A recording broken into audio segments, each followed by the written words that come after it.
It is football night in Riverside. Welcome to Arlington High School, where tonight the Arlington Lions host the Canyon Springs Cougars. Ghazal Hassan with you, along with Jeff Gorham. And Jeff, it's a week until league play starts, believe it or not. River Valley League for Arlington. It's the Inland Valley League for Canyon Springs. A key matchup for both teams. Let's start with the Lions of Arlington. They run the football. They have Luke Rogers in the backfield. They're going to try to run the ball on Canyon Springs. The Cougars did give up some yards last week against Vista Del Lago. Well, I'll tell you what. When Arlington runs the football and they run that double tight set, they are pretty tough to stop. That's evident by winning the CIF championship, going 0-7 to start. They tried to throw the ball. They went to the ground game, and that is what took over.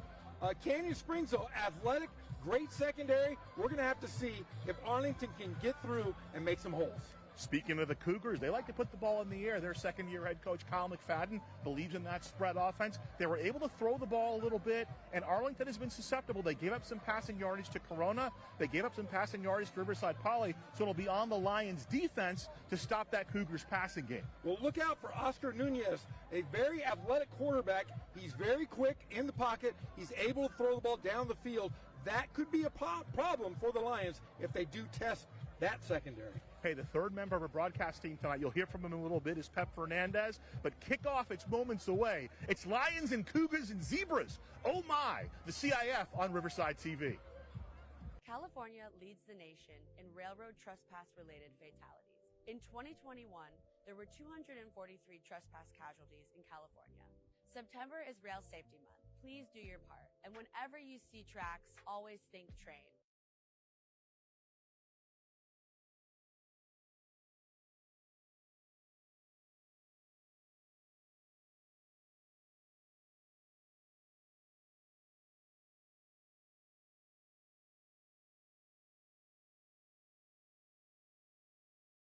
Direction, right? They went to a run-heavy game, and it turned into what he described as the pound cake offense. They were going to pound the football, and the results, well, they were in the pudding, right? They went on to win a CIF Southern Section Championship, a SoCal Regional title, and all the way to the state final. So expect to see another big slice of pound cake offense tonight against Canyon Springs. Hey, Pep, great to have you, man. I really appreciate working with you. It's going to be fun tonight. You'll have all the little tidbits. Are you a pound cake guy, Jeff Gorham? I'm any kind of sweets kind of guy. Anything that has add pounds to this giant frame, I love it. It's homecoming tonight here at Arlington, and so we got the kettle corn out there, we got the shaved ice out there, we got the barbecue truck out there. So hopefully Pep will be able to kind of take us behind the scenes a little bit. You know, the color and pageantry of high school football. You know. He is the best at it. I mean, we walk in the stadium and everybody's yelling, Pep, Pep, Pep. Pep is a legend, and it's great to have him here on Riverside TV. We had him last week when you were gone. Now he's just seems. Well, he was up in the booth last week. He's down with the people now. That's where I think he's most comfortable. He is a man for the people, by the people. And what else do you say for that? Of the people. Of the people. Well, there we go. Here come the Lions of Arlington, 2-2 coming in. They've won their last two games, so Kevin Argamosa's kind of getting them turned around. They've already reached their regular season win total from last year. Remember, they squeezed into the playoffs as an at-large at 2-8 last year. Yeah, I mean, just think of it. I mean, one of the great stories that, I'd love to rehash on. You start off 0-7, you go to a CIF championship, and then make it to the state finals. Man, I mean, it is just the best Cinderella story we've had here in the city of Riverside, and it couldn't be for a better group of guys. Coach Kevin Argamosa, a phenomenal human being. He has paid his dues and finally gets his head coaching opportunity here at the great Arlington High School, and he's done wonders in his first year. I told you he should have quit after year one. He'd have been the greatest of all time. Go out on top like George Costanza. Exactly. Javier Hernandez will tee it up for the kickoff. He'll kick to Miles Torres and Colin Fleming. Watch Fleming. He is a threat. He returned to kick nearly 90 yards last week. Well, that's this, this Canyon Springs team does have speed and athletic ability. They could cause some problems. They're a lot better than they've been in the last few years. You got to talk to the head coach, and they're doing some big things over in Moreno Valley. Hernandez with the approach. And into the end zone it goes. It'll be a touchback, and We'll see the offense for the Cougars of Canyon Springs. You mentioned Kyle McFadden. He is their head coach. He is also their offensive play caller. And you mentioned in the open, Jeff, Oscar Nunez at the controls, 5'8" junior, traditional passer, started last year as a sophomore. Now he's come through the program. He has come through the system. So a little bit of a contrast between these two coaches. We mentioned Kevin Argamosa. He got the job 5 weeks before the season started last year. Kyle McFadden, also a second-year head coach for Canyon Springs, but he was the freshman coach and the JV coach for 3 years before that.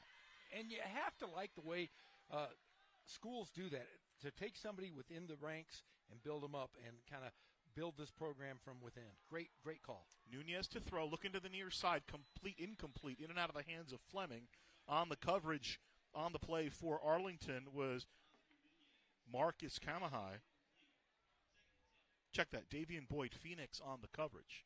So second down and 10. And I was talking with Coach McFadden before the game, and I said, the seniors this year he had as a freshman. So there's a bit of continuity there, almost like he's a player. Started with the freshman team, went to the JV team, now he's a varsity guy.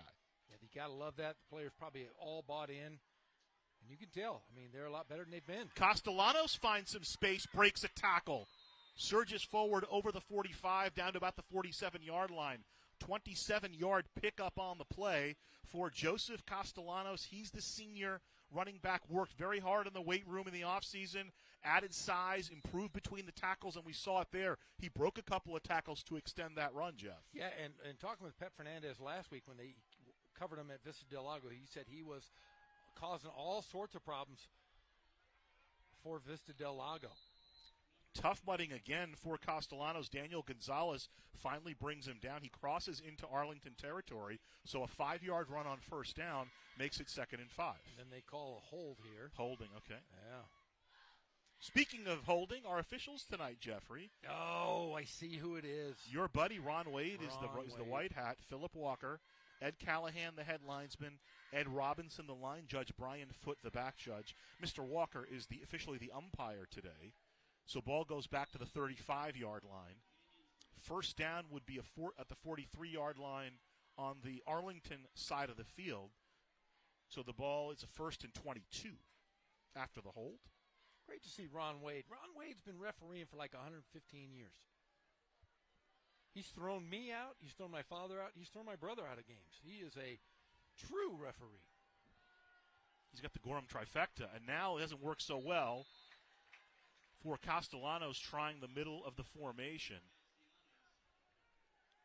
Diving through and making the hit for Arlington. Ricky Silva in on the play. Abraham Gonzalez, I think, had his hat around the football as well.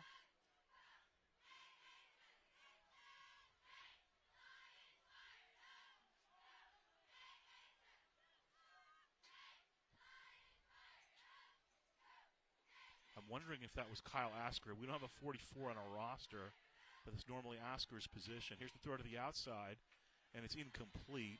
Intended receiver was Camion Sims. They're going to call a personal foul. It's like roughing the passer, so they're going to get Canyon Springs is going to move ahead pretty quickly here. So the penalty yard is they'll get it back. The penalty will march them up to midfield.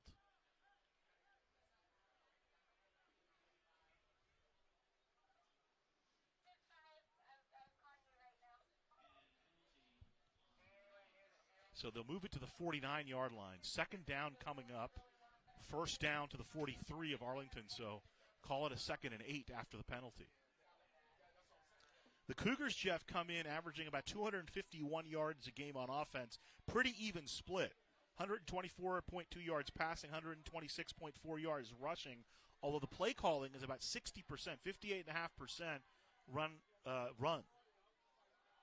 And the ball's on the turf. I think Arlington got it.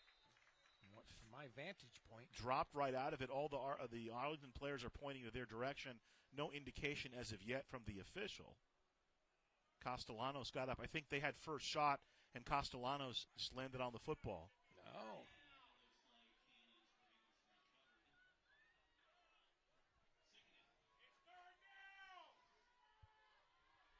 So third down coming up. That was a second down play.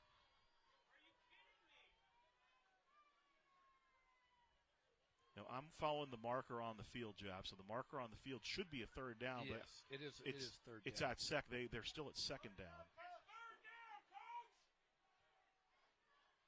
People yelling. I think they're aware of it. New quarterback in. He's going to turn and give to Castellano. Castellanos, a flag comes in. He gets up to midfield. Our first look at Desmond Woods, the sophomore, and they really like him, Jeff. He is super athletic.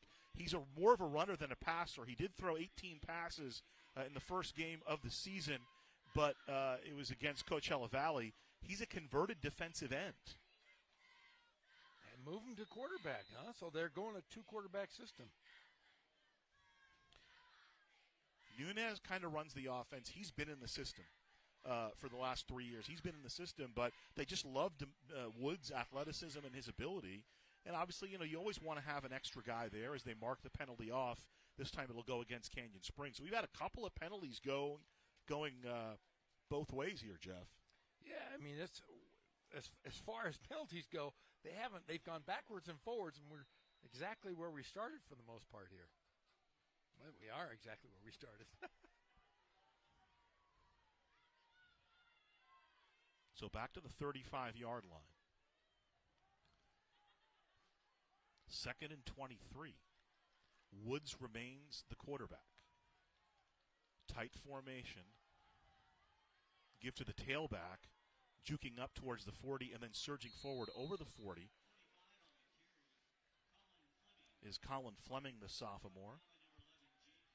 Castillo with the tackle for Arlington. Castillo, the senior, two-way player, tight end on the offense and the defensive end on the defensive side, 7-yard pickup. Now it'll be third down at about 15. Yeah, it looks like a change of quarterback again within the series, so we're getting a little look back and forth here.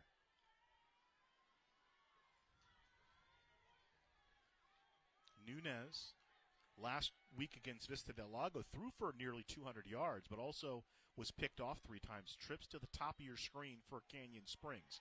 Here comes the jailbreak. He's going to get rid of the football. Castillo was in there for Canyon Springs, along with Adrian Mendoza, also diving through the sophomore Daniel Gonzalez. 4th down coming up. Yeah, great blitz there by the Lions to get outside. I mean, they're just keeping that Cougar offense right in the middle of the field. Anthony Sandoval, the senior, back to kick for Canyon Springs. Back to receive for Arlington is Broderick Burr. Here's the punt. It'll take a Canyon Springs bounce inside the 20, and they'll down it about the 13-yard line. So a 52-yard, or excuse me, a 39-yard kick, no return. Nice little bounce there. Sorry, 45-yard kick. I was 5 yards off. 45-yard kick, no return. And inside the 20, start the Lions. 8:14 to play first quarter, no score. Ghazal Hassan with you, Jeff Gorham. We also got Pep Fernandez looming. Waiting for those Pep tidbits. From the 13, 1st and 10.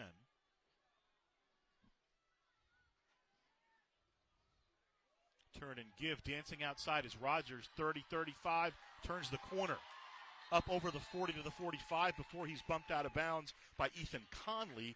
32-yard pickup on 1st down. Luke Rogers running right. And what great breakaway speed. I thought he was going to get caught once he hit that corner, but he just kept going it was a foot race on the sideline. He broke inside, then popped out, and it was a great run to start this game. So call it the 46, 1st and 10. Rogers right into the hands of the defensive lineman Addison Jones, who wrestles him down behind the line of scrimmage. 2nd down coming up. Addison Jones looked like a brick wall there. Jones, the one guy for Canyon Springs who plays on both sides of the football. He's also a defensive lineman now. They'll rotate guys in. on the defensive side, but he's the stalwart for them, both on the offensive line and defensive line. Nicholas Roman split out to the top of your screen.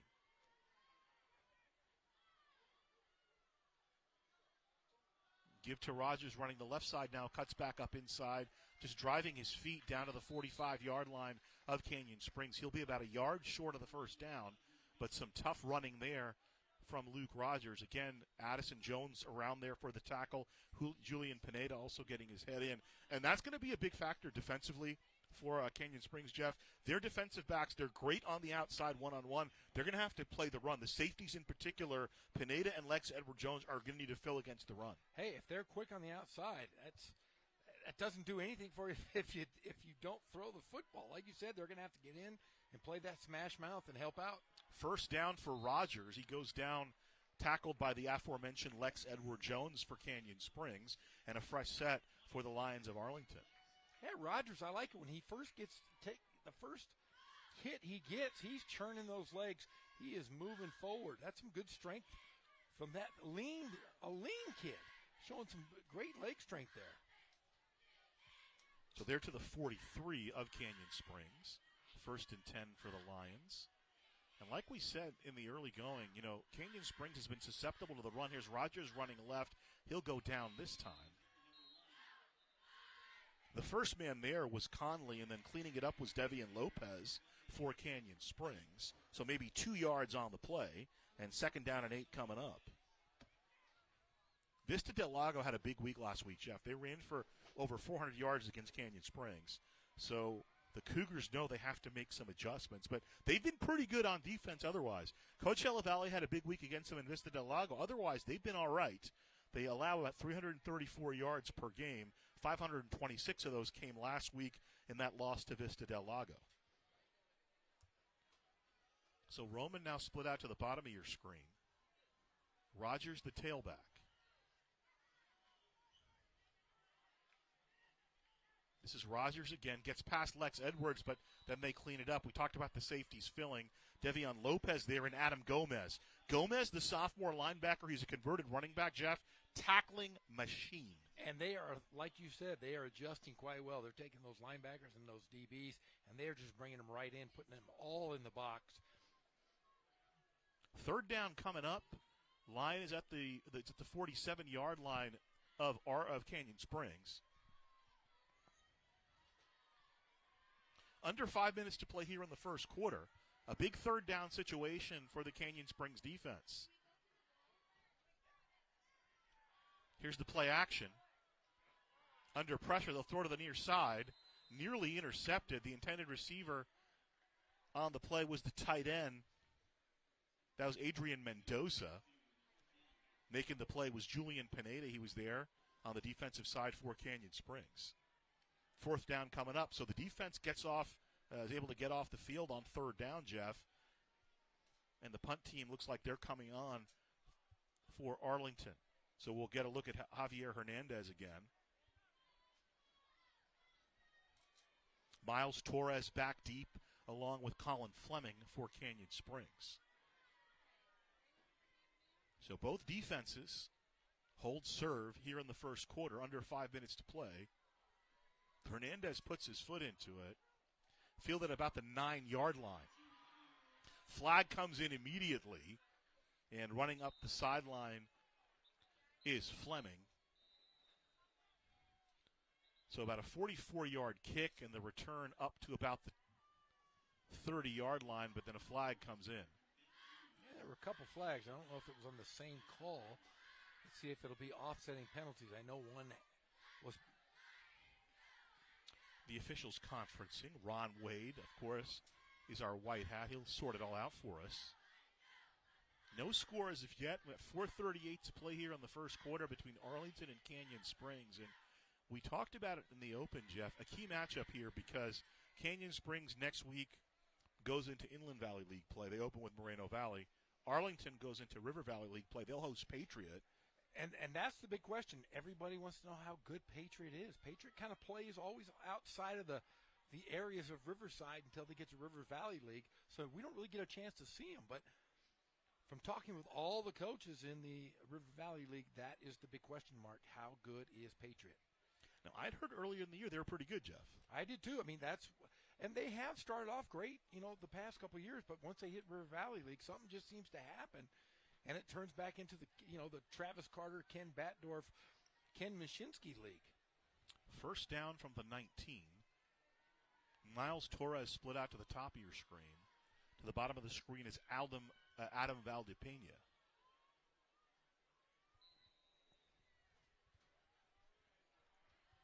Nunez out of the gun.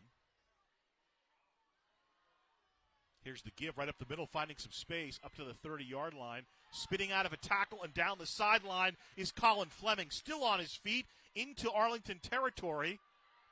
Still driving, and they finally bring him down inside the 25 at about the 24-yard line. So he flips the field with a 56-yard run. Does Colin Fleming. I'm looking at the field for laundry. There is none. And I'm going to say this. Of the 11 players on defense, I think 9 of them touched him. They like him. I was talking to Kyle McFadden. He said, he's a guy we can move around. We'll play him on the outside. We'll play him in the slot. He lined up as a running back on that play. Very hard to identify. Officially down to the 25-yard line. First down, Castellanos right into Abe Gonzalez's hands. And he'll maybe gain 2 on the play. 2nd and 8 coming up. So we've had a couple big runs. Not, no big passing. We didn't expect that yet. But a lot of mistakes so far here early in the game. Let's see if Canyon Springs can capitalize. The Cougars, Jeff, I thought they might throw the ball a little bit. They seem to have found a rhythm running the football. It looks like a man-to-man coverage. And there it is. Nunez complete to Valdepena, and he'll be tackled by Akili Thomas at about the 15-yard line. Close to a first down. I think he'll be just short of the first down. Adam Valdepena averaging about 23 yards a catch. He's the fastest guy on the team, according to his head coach. Can really get down the field, takes the top off the defense, as they like to say. You got to account for him. Well, see if they're going to test that Arlington secondary again. Arlington, like I said, going man-to-man coverage.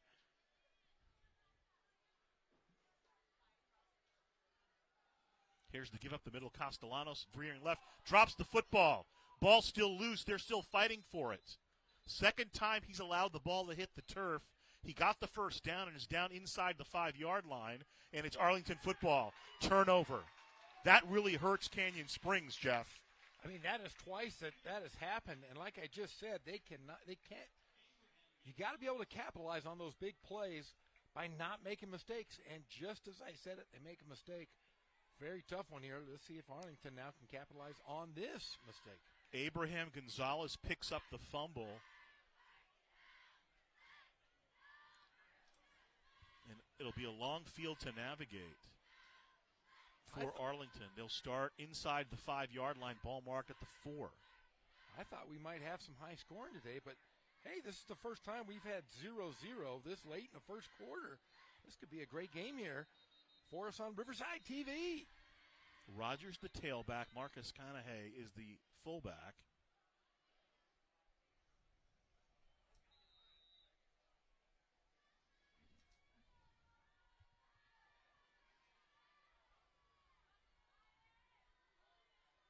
Conahay carries it, and he goes down after about a 2-yard pickup. Sheldon Pounds on the tackle. Then we talked earlier about how Fleming can move around.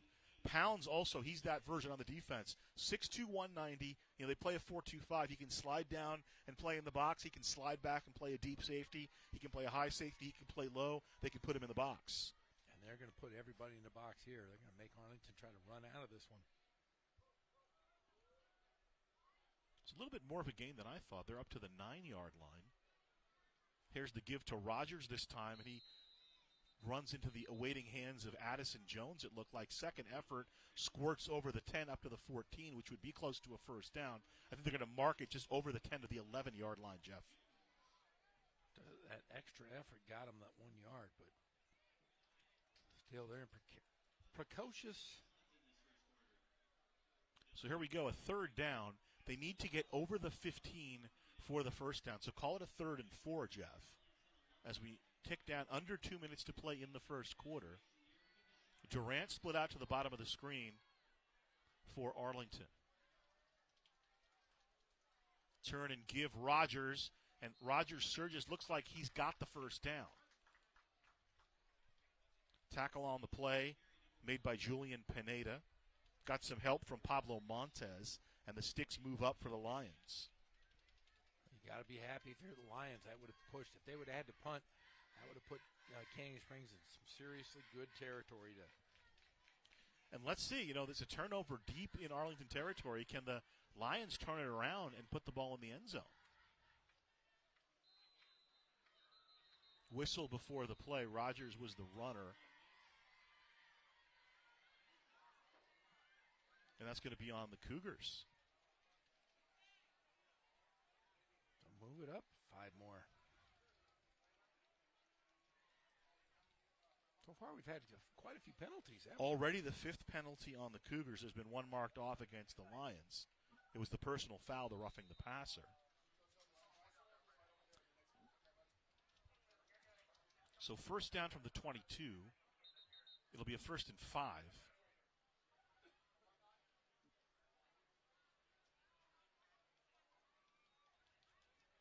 Rogers running to the left side, runs into his own lineman, now breaks it off on the outside. He'll get over the 30. He'll get the first down to about the 28-yard line.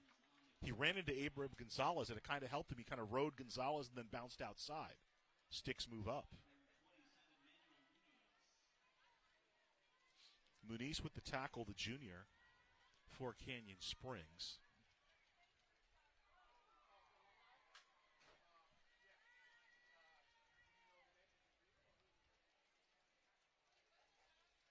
Homecoming here tonight, Gazal. There are people everywhere. Durant split out to the bottom of your screen. Here's the give. Rogers grading up over the 31-yard line.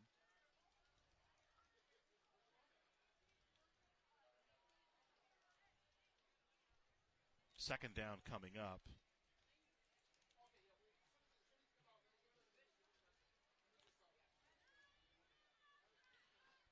So a little bit of a blow to Arlington, Jeff. No Bijan Turner tonight. Hurt his knee against A.B. Miller. They're keeping him out precautionary as Nicholas Roman splits out to the bottom of the screen for Arlington. Here's the give. Dancing is Akili Thomas. Thomas shut down at about the 30-yard line. Pablo Montez, one of the players there for Canyon Springs. Getting up from the bottom of the pile as well, Devian Lopez. And that'll be the end of the first quarter. So no score after 12 minutes. And Pep Fernandez coming up with us on the sideline here. Arlington and Canyon Springs scoreless after 12 minutes. We'll kick it down to Pep.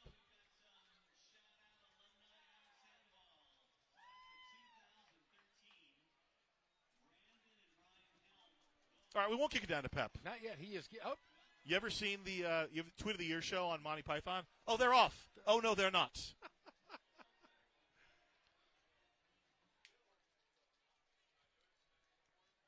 Now we go down to Pep Fernandez. Principal over athletics here at Arlington. And Tacey, what a cool night. I know you had your first home game against Lakeside a couple weeks ago, but your very first homecoming game here on campus. How cool is this atmosphere? Very special and great to have all of our alumni back and to have a lot of people in a full packed house tonight and all of our student body out here, so it's really exciting. And Bob, let's get a shot. I'm going to step out of the way real quick because all the cheerleaders have neon. Is that the theme, Yes. Tacey? A neon night for homecoming? Yes, our theme is Arlington Things. You know the show Stranger Things. It's a huge phenomenon. So that's what our ASB chose as our theme. So we have a lot of neon and a lot of enthusiasm and school spirit tonight. Okay, I get it. Neon things, Stranger Things, Arlington. the 80s, Arlington things. Yes, now you got it. It all makes sense now. Tacey, one more thing. to get a win on homecoming. Huge crowd. It looks sold out. What would it mean to this school? Oh, huge. Our culture has grown just in the past year, just with the success we've had last year. I mean, our stands are packed, and everyone wants to come out and be a part of a winning tradition and a winning culture. And so to win tonight would be amazing. Our first homecoming on our field. Awesome. That is Stacey Duncan. Jeff Gazal, back up to you guys. Thank you. Well, thanks, Stacy. Thanks, Pep. Are you a Stranger Things guy, Jeff? I am for sure. I have seen every episode. My kids, they all want to dress up as the characters on Halloween. Maybe next week, if we'd known it was Stranger Things, Jeff, we could have played a D&D game while we were broadcasting. Here's the pass, and coming in and making the play, that's Lex Edwards-Jones. We talked about the safeties for Canyon Springs, and Lex Edwards-Jones, the senior, comes in and makes a play. He takes down Eddie Roy.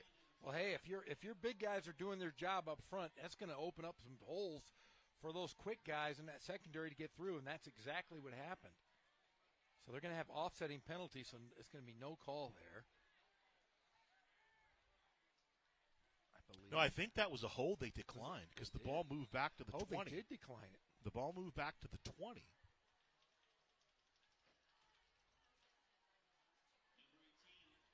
So first down up to the 38-yard line.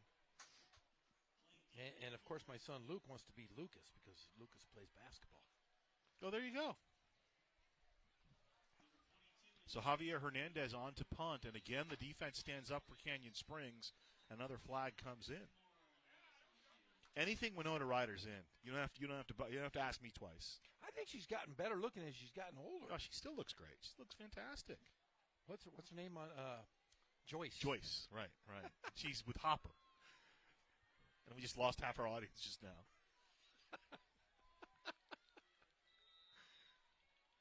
It's wild. We're old enough now to be at an 80s themed high school event.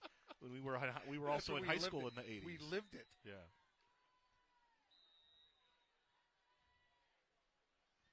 And now Arlington's going to call timeout after the penalty. So the penalty moved the ball up 5 yards for the Lions, and timeout Kevin Argumosa. Now, you were in the 80s. Did you ever wear the parachute pants? I did not. Did your parents allow I was you a very simple. I was a jeans and t-shirt kind of a guy. I did have a stage in high school where I did the like the collared shirt and the nice pants, but I never went the parachute pants, See, I had one pair of parachute pants, and I had it for a day. My dog named Calliope ripped it to shreds, so my dad was like, you know what? You don't need trendy clothes. You're going to, like you said, we're going to go to the jeans or the corduroys, or better yet, the OPs or the stubbies. I never had the OPs. I really got into Wall Street at some point in high school. And so you're walking around in a three-piece suit? The suspenders, the suspenders were big. Yeah. So you look like you were in a ska band. No. I looked like I was trying to be like Michael Douglas or Charlie Sheen. What was his name? Bud Fox, Gordon Gekko. Gordon Gekko. Gordon Gazal. Punt coming up from Javier Hernandez for Arlington. Greedy's good. That's all I remember. Here's the kick. Going to take an Arlington bounce. No, now it'll take a Canyon Springs bounce to the 30 or 25-yard line. So actually a 50-yard kick, not bad, from the 25 to the 25. How about that? No return. How did our guy Chavez do this? He was the player of the week. That's right. In the big sky. We got to get. I'm telling you, we got to figure it out. We got to get Chris King on the show. So Monday, I'm gonna email Chris tomorrow after their game. So we got to get him on, and you can talk to him, and he can give you the updates on Ricardo Chavez. We have RCC football next week. In fact, they're playing. You said Golden West tomorrow. Tomorrow on the road. College of the Canyons next week here at Ramona. RCC's going to hammer them. They're going to spank them. Send them back home to Six Flags. The Canyons, yeah. Send them back into the Canyons. Split out to the bottom of your screen, Miles Torres. In the near slot is Camion Sims. Not Cameron, it's Camion. Camion? It's like cameo with an N. What's the word, Jeff Gorham? Were you ever into cameo? Dude, I had the high top fade when I had hair. Oh, that's right. Word up. now I'm into 80s stuff. You got me thinking.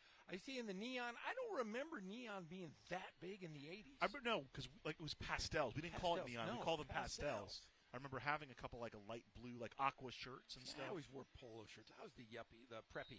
Sorry, preppy. So the 10-yard penalty on Arlington. Here's the give. This is Torres running and finally gets wrestled down about the 40-yard line. They'll give him forward progress to the 40. Tackle on the play by Abe Gonzalez for Arlington. Last thing I'll say about the 80s. When I had hair, I was a spitting image of Zach Morris. Now I'm a spitting image of Yul Brynner. So now I can call you, so I should call you Preppy. Okay, Preppy. 2nd and 5. Nunez, I think that ball was tipped, intended for Camion Sims, incomplete 3rd down coming up. It seemed kind of weak, growing up in New Jersey, to insult somebody by calling them preppy seemed weak. We used other words, most of which I couldn't use on the broadcast, but you get the gist. I've had some book learning between now and then, Jeffrey. I've expanded my vocabulary quite a bit. I don't know if I've expanded it or just forgotten most of my vocabulary. So Torres, Sims, and Valdepena trips to the near side. Fleming to the top of your screen. 3rd down, Nunez looking for Fleming. Completed about the 50. He'll surge forward into Canyon Springs territory. He's got a 1st down. They'll mark it to the 44-yard line. So a 16-yard pickup. Pep Fernandez has an update for us. Hey, guys, what's special about this Arlington things tonight on homecoming is, yes, it is homecoming, the first homecoming on campus. But it's also the fan game, the flex game you have on Riverside TV, as the fans voted to see Arlington and Canyon Springs compete tonight. Now, last week it was Norta Vista and Linfield Christian as the flex game, as the fans voted to see that game on Riverside TV. I'm happy to report that as of tonight, the Braves on the road playing Redlands tonight, and Norta Vista picking up where they left off on Riverside TV last week. The Braves already up on Redlands 14-0, and they're about to punch in their 3rd score in the game. Can't wait to see the next flex game on Riverside TV next week. Castellanos stopped short in his tracks on that run while Pep was giving us the Novi score. So Novi running it up a little bit on Redlands. 2nd down, here's the give, slashing for Canyon Springs. I believe that was Adam Gomez, the linebacker, getting a little bit of run, maybe 5 yards on the play. 3rd down and manageable coming up. And John W. North finally putting the ball in the end zone, scoring finally. They lead 7-6 over Grand Terrace.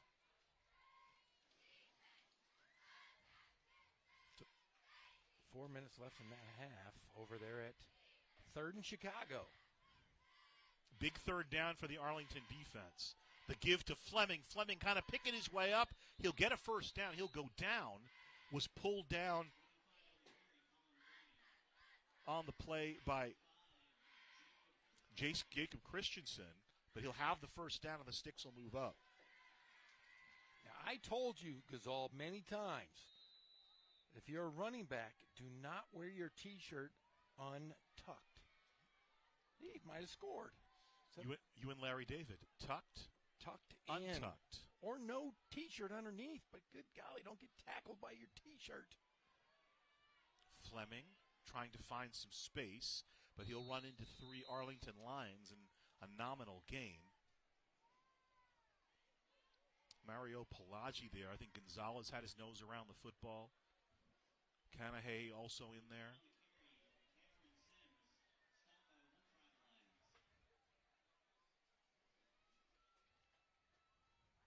So he got fooled. Our public address announcer got fooled.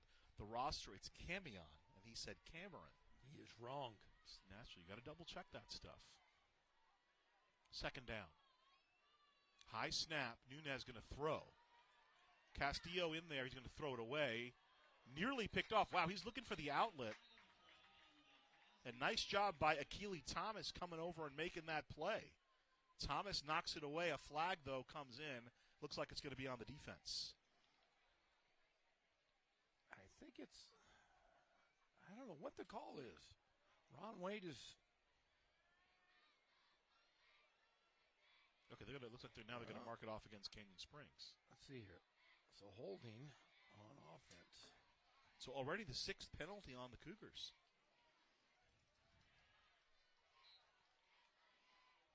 .65 penalty yards already on Canyon Springs on 6 penalties. The Lions have been penalized twice for 25 yards. It's great to see Ron Wade out there still. Like I said, I seen Ron Wade for many years as a referee, and he is a phenomenal basketball referee as well. Ron Wade's been around a long time. I joke with and talk about him. He is a phenomenal human being and a great he's a basketball guy too? Oh, yeah. He used to throw me and my pops out of games when we always would talk to him afterwards. He just didn't like looking at us. He just said, I want to get rid of you guys.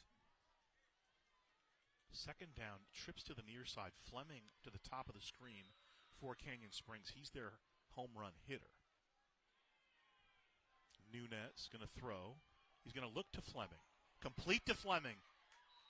At about the 26-yard line, the sticks move up. About a 19-yard hookup, and he was looking right at Fleming from the beginning and still got the ball in the window. And they're starting to, you can see a little bit of rhythm here in the passing game as they're testing that secondary and going over the top, going outside. Now let's see if Canyon Springs can open up the run a little bit here.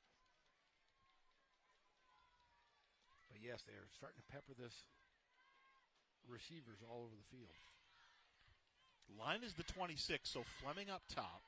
Torres to the bottom of your screen. Valdepena between him, and then Sims is closest to Nunez. Nunez going to throw. He's going to look that way. He's looking for Sims. Incomplete. Sims in one-on-one coverage with Durant for Arlington. Nathan Durant, the senior. Have you heard the new term, it's a fandangled term this year, get home? Have you heard that on all the broadcasts? Get home? Get home. Meaning to the end zone? I don't think it means get home to the end zone. I don't understand what they're saying, but they've been – it could be from Happy Gilmore, but no, that's like the buzzword this year. I've been I watched that Amazon thing last night, and I kept hearing the term get home. I didn't know what the heck they were talking about. If somebody knows out there, let me know what get home means. 2x2. I do have to say this, though, because we haven't mentioned this. In the CIF Southern section, Canyon Springs is ranked 242. Arlington, 243. Says who, though? The Southern section of CIF.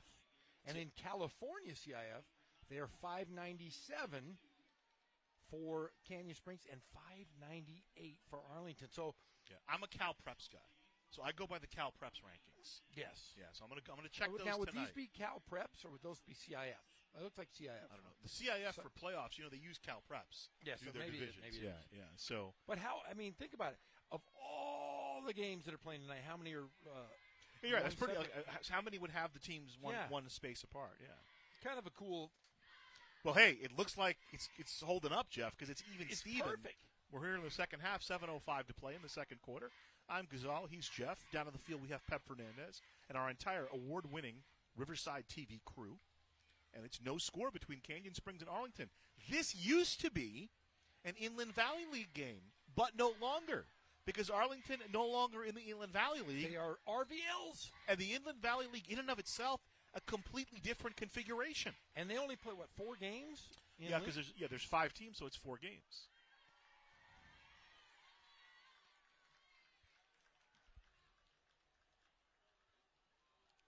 So here's the play. Nunez throwing to the outside. It's complete. He'll have a first down. Valdepena with the catch. The tackle on the play by Broderick Burr for Arlington and move the sticks. And don't forget, tomorrow afternoon, you won't be here tomorrow, but I'll be on the call with J.R. Ibarra as California School for the Deaf Riverside is going to play Florida School for the Deaf and Blind tomorrow, 2 p.m. They're flying out to get their butts kicked by our Cubs of California School for the Deaf. So first down from the 18. Fleming to the top of your screen in the far slot, Valdepena. Torres to the bottom of your screen. The near slot is Camion Sims. They'll give to Castellanos. They'll give to Owens up the middle. he'll surge to about the 15-yard line. So a couple of fumbles from Castellanos, and now we're seeing Adam Gomez running the tailback. Kyle McFadden, the offensive play caller and the head coach. I don't know how you could ever fumble with those new gloves they have on now these days. Balls could be slippery. No, not on those gloves. Call it 2nd and 8 from about the 16. Now here's Castellanos back in. Between the tackles to pay dirt, spins down at the 1-yard line. So Castellanos, with a little redemption, a 15-yard run there, and it's 1st and goal, Canyon Springs. You feel bad, the 2 fumbles from Castellanos, obviously, one that was lost and one that they were able to keep, and a player down injured for Canyon Springs. I hope it's not Castellanos. Looks like it might just be a cramp. Yeah. It looks like they're just stretching him out. But the other shame about it is that Kyle McFadden talked about how hard he worked in the offseason, and so he comes off over his own power. You always like to see that, and it's 1st and goal. So I think we're going to toss it over to our friends over at 3rd and Chicago as John W. North leads 7-6. Look at that. Live look in North and Grand Terrace.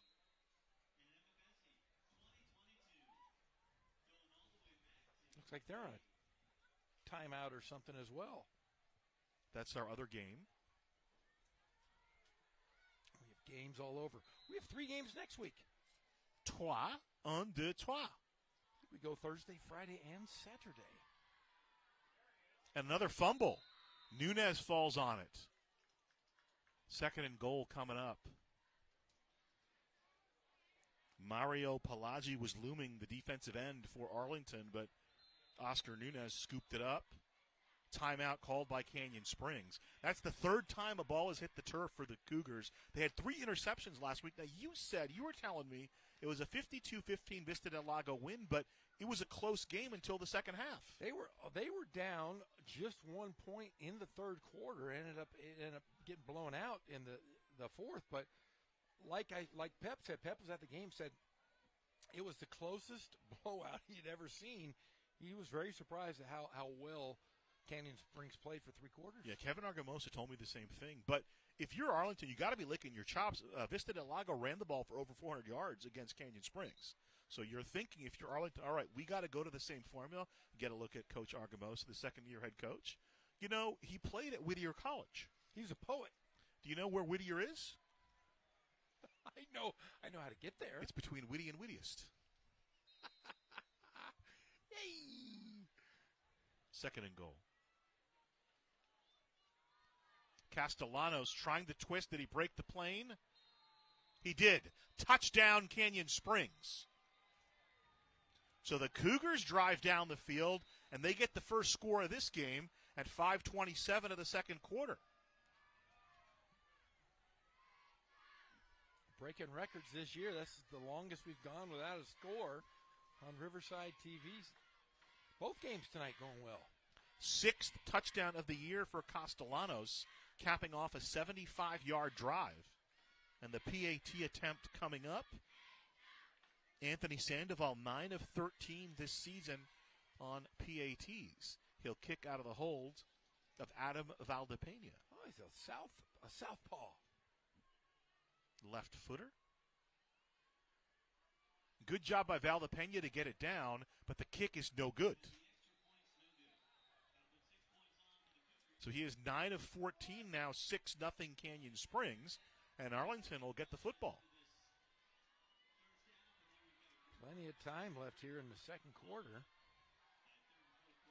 Let's go down to Pep Fernandez. Hey guys, you keep talking about JW North and 3rd and Chicago live on Riverside TV right now. So follow me for a second. Week 0 of the season, Arlington had their first game on campus and their first ever Hall of Fame class. Well, tomorrow night, Canyon Springs will do the same thing with their very first Hall of Fame class being inducted at a ceremony on Saturday night. Well, during that ceremony, one of the first players going into the Hall of Fame is Greg Zomal, who was a fantastic player for Canyon Springs, played for the California Golden Bears. Well, now he is the head coach for the Orange Vista Coyotes, who you will see right here on Riverside TV when JW North plays on the road at Orange Vista, live on Friday. Right here, guys. Back to you. That's why Pep Fernandez is the greatest. He can keep about 3 dreidels going at once, and you know exactly what's happening. That's a great tidbit. So Canyon Springs, we talk about Arlington's football stadium. Canyon Springs didn't get their football stadium until 2018. Yeah. So both these schools very recently have gotten their stadiums. And really, startling that neither team had a Hall of Fame until this year. The Zolmalt brothers both going in. The great Jack Fogarty, they used to call him Fog Dog, was a longtime coach at North Vista and then took over, was the first coach at Canyon Springs, and coached the Zolmalt brothers to a few CIF championships. The ball skips past Akili Thomas. It's live football, and it's going to be a touchdown. Touchdown, Canyon Springs. Johnny on the spot for Canyon Springs. Ethan Conley scoops up the loose ball and goes into the end zone. Wow, what an athletic play to be able to grab the ball. Now, on wait a the minute. run. I think they're going to say he can't advance it. So it looks like they're putting the ball down at the 12-yard line, which is where he would have picked up. Now, you got to forget. I guess you can't advance it? Oh, let's go down. Pep knows these things. Pep Fernandez. Hey, Gazal, Jeff just talked to one of the officials down here on the field. Yes, Canyon Springs did recover the football, but the official just told me you cannot advance the football. So he took it in the end zone. It will be waved off, but it appears, yes, it will be Cougars football on the, it looks like 12, 13-yard line. So good field position for Canyon Springs. So, yes, you can't advance it. But, coaches go nuts about that stuff because that kickoff is a live football, Jeff. Yes, it I wish is. we had Batdorf here. He'd have gone crazy. So the costly turnover potentially for Arlington. Here's Castellano spinning, twisting, finally goes down. A flag flies in. He's down to the 4-yard line. Christensen there for the tackle for Arlington, along with Mario Palagi. And let's sort out the flag. It was holding on Canyon Springs, so it's going to move back 5 yards. Already the 7th penalty on the Cougars. And at halftime, North Vista leads 22-0 over the Bulldogs of Redland. So Ken Batdorf, everybody thought he was going to have a down year. I think he was. Let's be fair, Jeff. You thought he was going to have a down year. I did. In fact, he did. He didn't know what he had. Yeah. He had 19 starters leave the program or graduate, and he didn't know what he had. Yeah. He's playing all sophomores.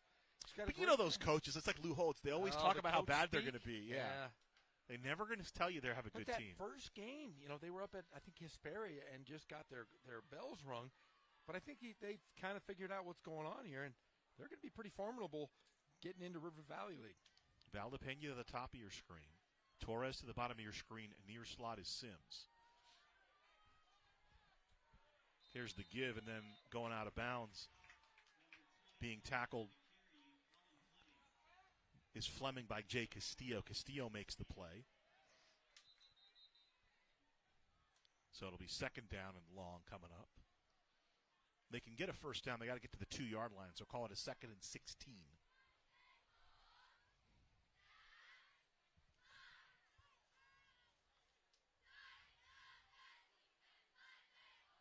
So it looks like Grand Terrace up on North 12-7 as they go to the half. So this is Desmond Woods in at quarterback. He's more the option player, and they'll run the option off to Castellanos and didn't fool anybody. Arlington makes the play. I believe that was Thomas that got out there. Akili Thomas blew that play up for Arlington, 3rd down coming up. Yeah, you watch that offensive line just kind of gave up on the play. That's what happened. It's a big, big loss at the 12-yard line, and now they're backing all the way up to the 22-yard line. They can still get a first down at the 2, so 3rd and 20. And Akili Thomas, like a laser sight, went right to the ball carrier and dropped him, and he's just a 10th grader. So Fleming to the top of the screen.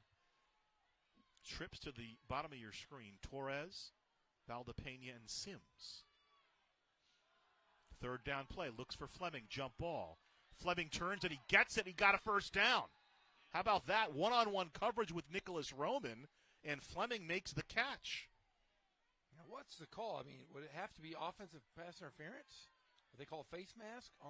Face mask. I thought maybe it would be an offensive pass interference because he caught the ball. But they're going to call pass interference on Arlington.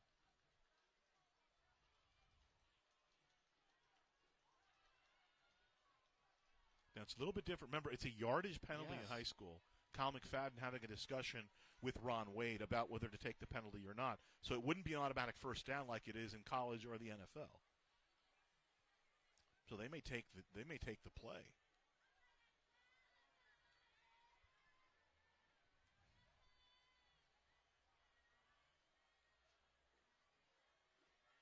Penalty declined.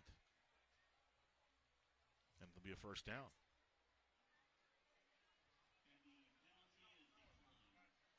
Now I'm confused because it's not a first down. They're still holding up the sticks. So they're saying it's just short, Gazal, of. So it's a fourth down, and it's the nose of the football. And I was surprised they didn't start. They just started the clock. So we're ticking down to 3 minutes to play here in the first half, and it's a fourth and short inside the 5. They can get a first down to the 2-yard line. The ball on the 3. They got the full house backfield in. And Oscar Nunez back behind center out of the gun. They'll give to Castellanos. He twists down. Let's see where they mark it. They're going to say he's short. So the ball over on downs to Arlington. The defense stands up for the Lions. And, they obviously have an offense they run. What I don't understand there is you got Desmond Woods, just have him go behind big Adrian Soto, their center. Yeah, they set up 3 guys. But they must have seen something. That's the whole thing is Kyle McFadden's watching the defense. So all right, they're ready for that. Let's run this play. And they had a play they liked. Of course, it didn't work. McFadden comes up very schooled. Grew up. Grandfather was a coach. Dad and uncle were coaches. Dad, Phil McFadden, actually played for Boise State. And he was Kyle's coach all through his childhood. From the 3, it's 1st and 10, Arlington. Roy with the toss. This is Rogers, and down he goes. Tackling him around the ankles is Adam Gomez. So Rogers. Second down coming up. Rogers. That kills you, though. That hurts you if you're Canyon Springs. Yes, it does. Because you had the ball on the 12-yard line, 1st and 10, and you got nothing out of it. No points. No, great defense. And like I said, a couple mistakes by Canyon Springs. And this really has been the identity of this entire first half is some drop balls and mistakes by Canyon Springs. Rogers trying to get outside, and what a play. Filling from his safety spot, Lex Edward Jones makes the tackle, and a third down coming up. We talked about Lex Edward Jones and Julian Pineda having to step up and fill, and they've been able to do it. Ben Cruz was there. Ben Cruz kind of redirected the play, but making the play was Edwards Jones. They love Cruz. They love him at that linebacker spot. Another run up the middle. And going down at about the 12-yard line, there's a flag that comes in. Let's sort it out.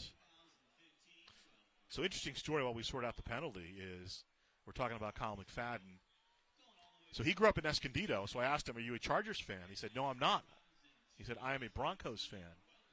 Dad took him to the NFL experience in 1998 when the Broncos were playing the Packers in the Super Bowl. The Super Bowl was down in San Diego. And he found out that Terrell Davis was a Lincoln High guy, San Diego guy. So he became a Terrell Davis fan, and the penalty will go against Canyon Springs. Already their 8th penalty they've been assessed. I tell you, I was Terrell Davis's lab partner in a class at CBU. We would hang out and go to Baker's together. That's funny. He was, I believe, he was coaching at Rancho Christian for a time. So the ball, 15-yard penalty marked up to the 25-yard line. Kyle Asker whipped down, stepping up and making the play for Canyon Springs. Philip Goodlow. Goodlow, the junior, makes the tackle as Asker goes down at the 29, a 2-yard pickup, 2nd and 8 upcoming. You've had a lot of interesting interactions. I I have have. too as well. It's weird. It's, I equate it all to athletics. I mean, it really Yeah. has been. And To me, it's mostly been happenstance. I'll be honest with you. some happenstance because I just think I know pop culture, so I see people and I go, I know who that is. Luke Rogers to the top of your screen. Roy to throw.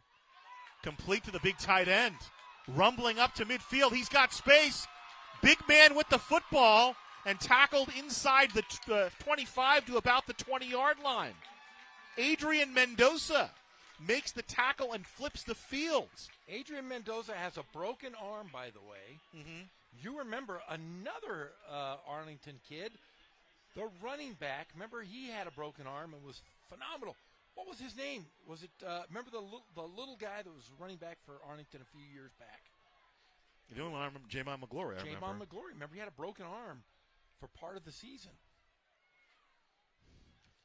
So I'm wondering if this is going to come back. The officials. It was because I didn't see a flag. Was there a flag on that play? There obviously was. Yeah, over at the 25-yard line, 26-yard line.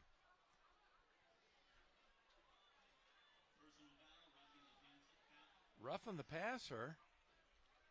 So they're going to call offset. They're going to redo the play. So offset. There's a personal foul on both teams, and now did he see offset or did he say decline? Yeah, it's offset because they're walking back. Yeah, because they're walking back, and that'll be it. And this homecoming crowd not liking it. 6-0 Cougars here at the half. What a great play. I noticed before the game they were checking his arm because he does have he has a cast on. They were making sure it was okay to play with. What a great play. Darn it.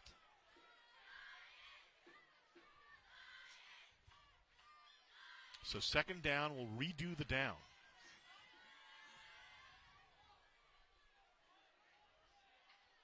Durant to the top of the screen. Run the same thing. Here's Rogers. Finds some space. Can't quite get to the second level. He'll go down. The first man there was Pineda. Goodlow, I think, ultimately made the tackle. Another flag comes in. 19 seconds to play here in the first half between Canyon Springs and Arlington. Yeah, there's a lot of flags here. League.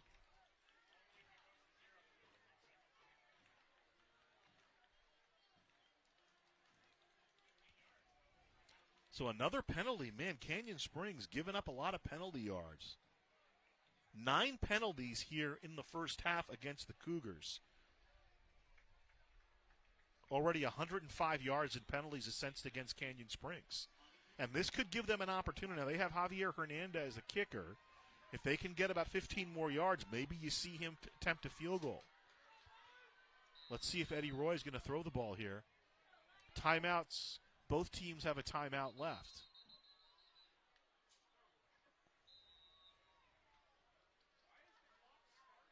And it's funny, we had a conversation. I had a conversation with Kevin Argamosa about the officials, and I don't know if you've noticed this, Jeff. A lot of late whistles.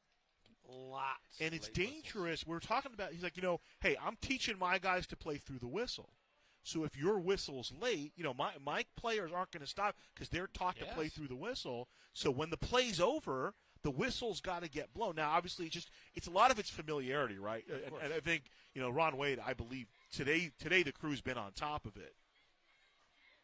But that's an interesting safety aspect of the game. If you're trying to make the game safer, your officials got to be decisive. Yes, you do.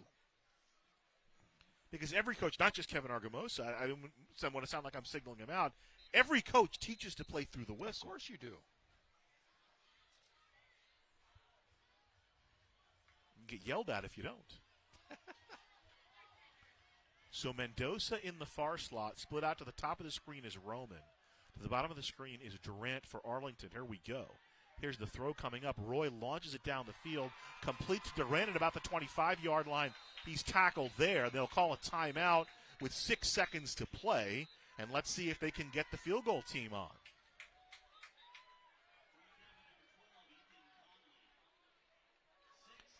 Conley makes the tackle for Canyon Springs. Arlington takes the timeout. They'll have one more remaining. Let's see what Kevin Argamosa wants to do here. They trail 6-0. Do you get the Ziggy off? Do you know the Ziggy off theory? What is the Ziggy off The theory? Ziggy off theory comes from the Parcells-Belichick school, and it's a theory by a sports talk show host in New York. He says Bill Parcells, when you got the zero, you need to get the zero off the board. It means take the field goal, right? Yes. I mean, it's a joke because it's fairly obvious, right? Yes. It's football. You're trying to get points, but that is the Ziggy off theory. The Ziggy off. And the broadcaster in question is a guy named Mike Francesa. It's a very thick New York, Long Island accent. Francesa's been around So it's forever. Ziggy off. It's not off like you and I would say. It's AWF. Off. Ziggy off, all one word. So no field goal here. They're going to throw the ball to the end zone.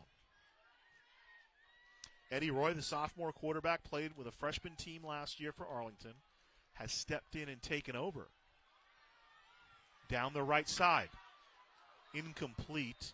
Intended receiver was Nicholas Roman. They'll have 1 second remaining on the clock.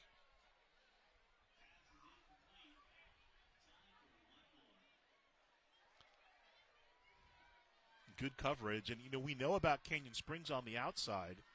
Their outside guys are pretty good man-to-man.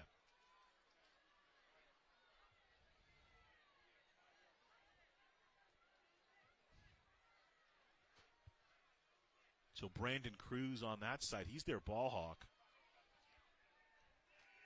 Check that, Brandon McIntosh. He's a sophomore. He's their ball hawk on the outside. He'll match up with Roman.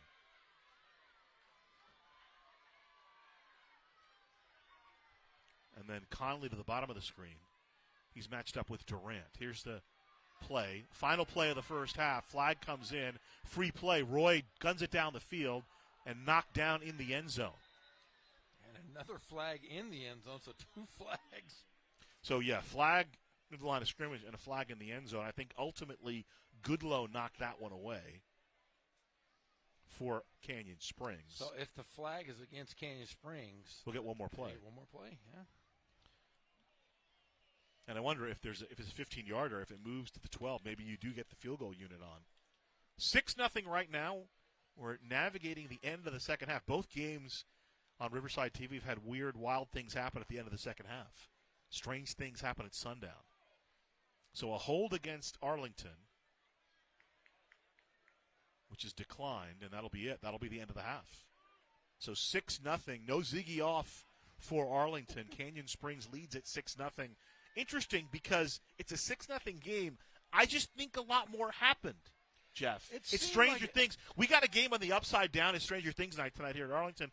On the upside down, it's 35-6. But in reality, it's 6-0. Why is that? It just seems like we had some big plays, but it was marred by penalties and turnovers and monsters coming out of the ground and causing all these issues. But only a 6-0 game.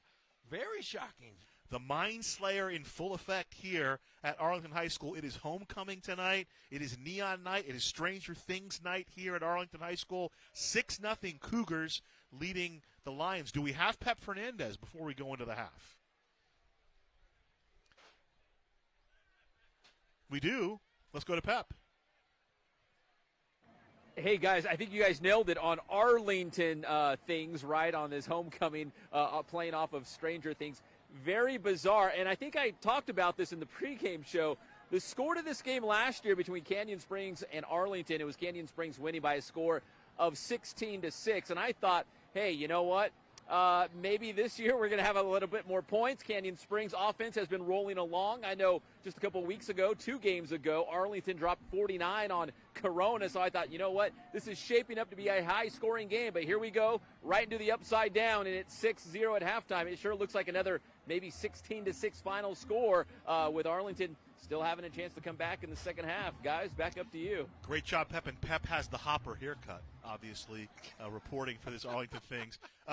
Before we go to break here, Arlington, I think, when Colin McFadden goes in that locker room, the fumble inside the 5 and the inability to get points when they recovered the kickoff at the 12-yard line, you needed to get at least 10 points out of that, and they could rue that in the second half. They really could, and like you said, they were at the 12-yard line and backed up all the way back to the 22-yard line, got nothing out of it, and that missed extra point could cost them later on in this ballgame. Right now, though, the Cougars lead 6-0 as the teams go to the locker rooms. We'll have the homecoming ceremony here at the half. We'll kick it back to our studios at Riverside TV. Gazal and Jeff with you, along with Pep Fernandez on the sidelines. Canyon Springs 6, Arlington nothing. Back with the second half, the CIF on Riverside TV.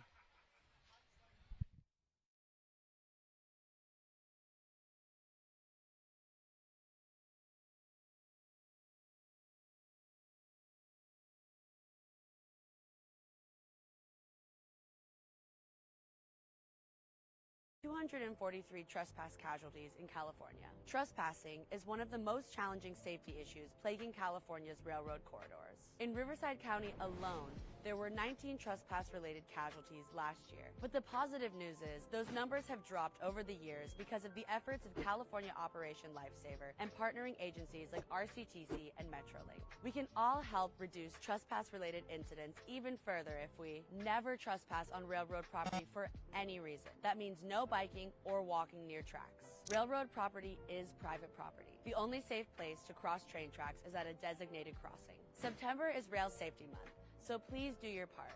And whenever you see tracks, always think train. And stay off, stay away, stay safe.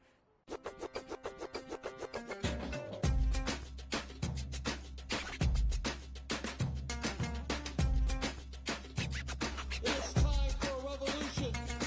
I'm Cheech Marin, and we're inviting you to reserve your spot for the inaugural showing of Cheech Collects. So get your tickets today. We're looking for you.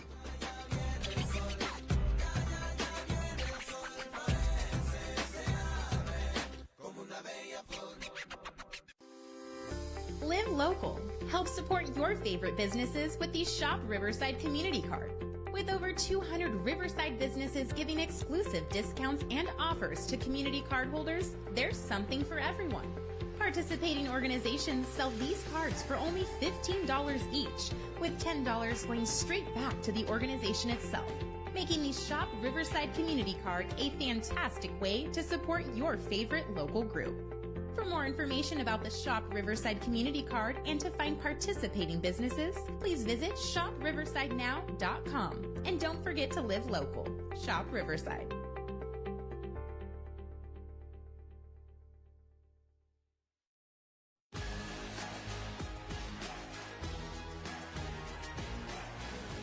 High school sports are one of the things that make living in California so great. But sometimes the behavior in the stands can overshadow our achievements on the field. I love it when my parents show up for me. But being booed for missing a play could be crushing. And remember that refs are people too. They're trying their best to call a fair and correct game. Hey, and enough with all the swearing. No one should feel insulted or ashamed because of their race, ethnicity, or gender. We should be able to hold our heads high after the match, win or lose.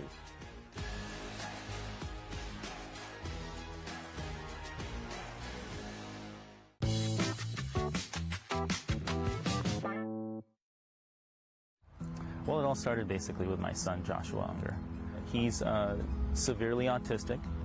He was aging out of the school district, and this was about when he was around 18, but the school district keeps you till you're 22. We're sitting at home one day and we're talking about, well, what are we going to do once he actually is out of the school district?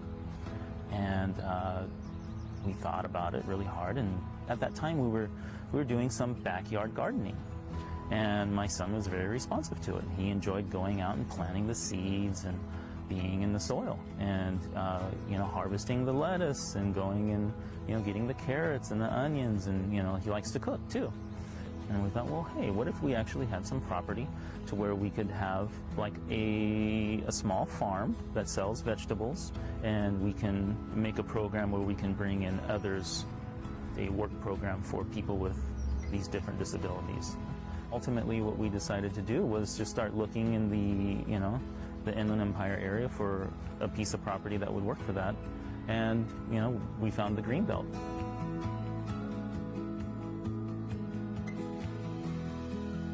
We try to implement as much organic material in the soil as possible. We're not using any pesticides or herbicides.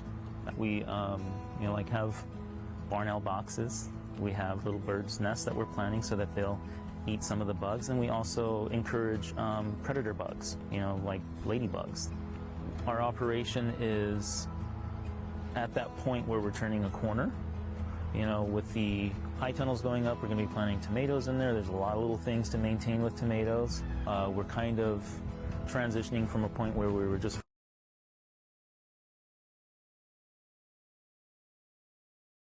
focused on the small little corner of the property, kind of educating me. And then now that we have some systems in place that I feel are successful, we're going to expand that across the center part of the farm here, and we're going to be putting in a little farm stand that we can sell some of these vegetables with, and that will provide additional tasks for the workers with disabilities to fulfill. One of the ways that we reach out to people is on Facebook, and it's Gable Farms. Just Gable Farms, and you can search it in Riverside, and that's an easy way to find us.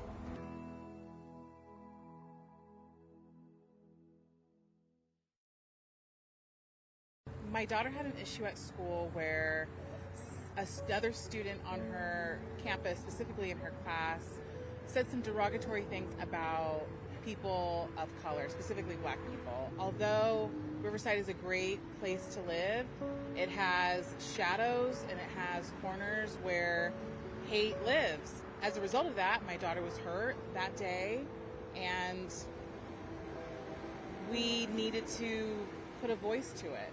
A friend of mine, she reached out to me and she said, Rochelle, I can't sit by and know that this happened to Edison and not do something. We had a conversation about the racism that her daughter Edison had experienced at her school and how that felt to her. We felt like we needed to do something and to say something. And so we talked about the representation of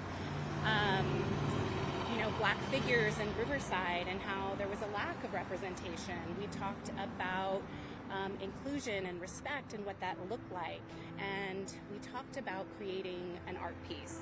It was after the murals that we had up on the Fox Performing Arts Center, as well as the John Lewis mural at the Civil Rights Institute. And so when this concept came to us at the City of Riverside, it felt a way that we could support our artist community, because we are the City of Arts and Innovation, but it was also in an easy, beautiful way, a statement that we promote, we respect, and we want diversity, equity, and inclusion in all things we do. I myself am a mosaic artist, and so I talked to Rochelle about the possibility of us creating an art piece, and she loved that idea. And soon Shay Tracy, who is also an educator, so we three are three teachers.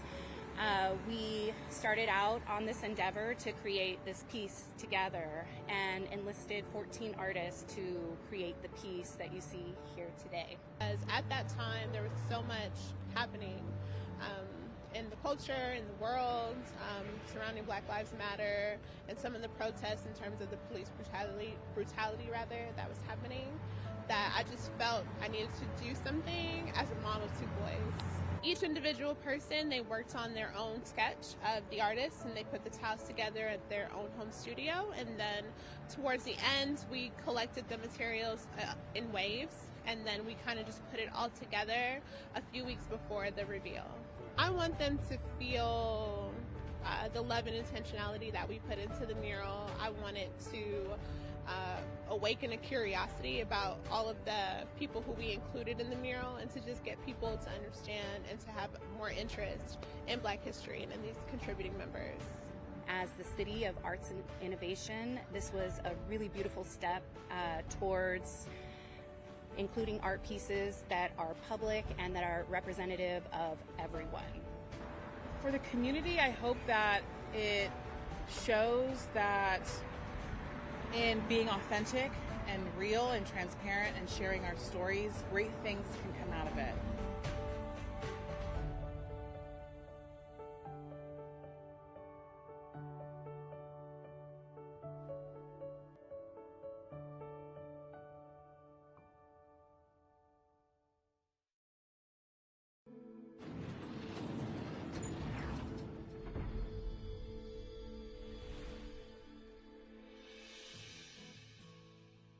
Welcome to In the Vault, a program of the Museum of Riverside.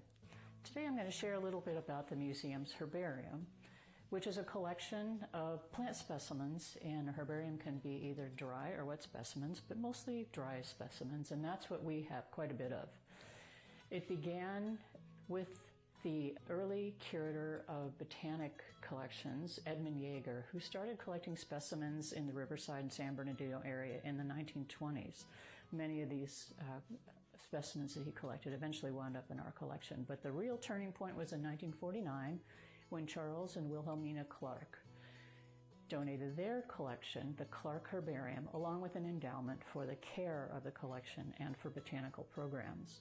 And we've pulled out today just a couple of specimens, just a few specimens from the Clark Herbarium that are examples of Nevins barberry, which is an endangered species in our area. And you actually can acquire cultivated specimens of this plant from nurseries, but in the few areas where it grows naturally, it's under threat and has been added to the endangered species list. Now, this is how dried herbarium specimens are stored and collected. A herbarium specimen is of little use to us unless it comes with its collection data. So all this information is here, collected on a certain date in a certain location by a certain collector. And then the specimens are dried under certain conditions so that they don't attract mold, mildew, or other forces that can disintegrate them. Because they're dried, of course, they're very fragile, and we have to keep them in short stacks in carefully controlled environmental conditions. And you might wonder why we would have more than one example of the same species. And there's a reason for that, several reasons actually. First of all, comparing different examples of the same species can give information to researchers. And comparing specimens that have been collected over time can give researchers information about changing environmental conditions. And in the context of much research that's done today, for instance, climate change, we can learn much about how and where specimens were collected and what has happened to their morphology over time. It's also useful to have different specimen examples for genetic research, which is done today. Again, it was something that was, at the time these things were collected, no one even conceived of the kind of genetic research that would be done today. And now we have some of these specimens, which of course, because they're in essence insect food, we have to keep very close watch on them to make sure no infestations get into our storage vault here. These cabinets behind me are the cabinets where we store the herbarium specimens, and they have to be inspected often to make sure that we have no problems. To go back to the Clark Herbarium, that portion of the Museum of Riverside's herbarium comprises about 10,000 specimens. Additional collectors, other collectors, John C. Roos, for instance, actually this one was collected by John C. Roos, have added to the herbarium and make it a reference point with almost a century's trajectory that allows it to be a tremendous resource for researchers who are interested in Southern California, particularly the inland Southern California plant community. We have a new incoming lot of specimens coming into the herbarium soon. We do continue to actively collect, and again, for some of those scientific reasons that might not necessarily have been anticipated at the time that earlier examples of some of the species were collected. So for instance, a researcher has recently gone out to some of the areas in Central and Southern California that are fire damaged and collecting plant specimens that are coming back after those fires so that we can study the kind of plant communities that thrive in those post-fire environments. Again, we cannot possibly imagine what kind of research may be done in the future that would make these specimens of great use to a scientist. And I should add as well, as my background is the fine arts, that there's a resurgence of interest among artists in looking at these kinds of collections and just seeing the visual beauty of them and seeing how the visual impact of a specimen can be translated into an aesthetic experience and to help connect people with nature in a way that is very vital right now. So again, thank you for joining us for this segment of In the Vault, and we do encourage you, particularly if you're a researcher, to contact us and arrange to have access to the herbarium collection. Thank you.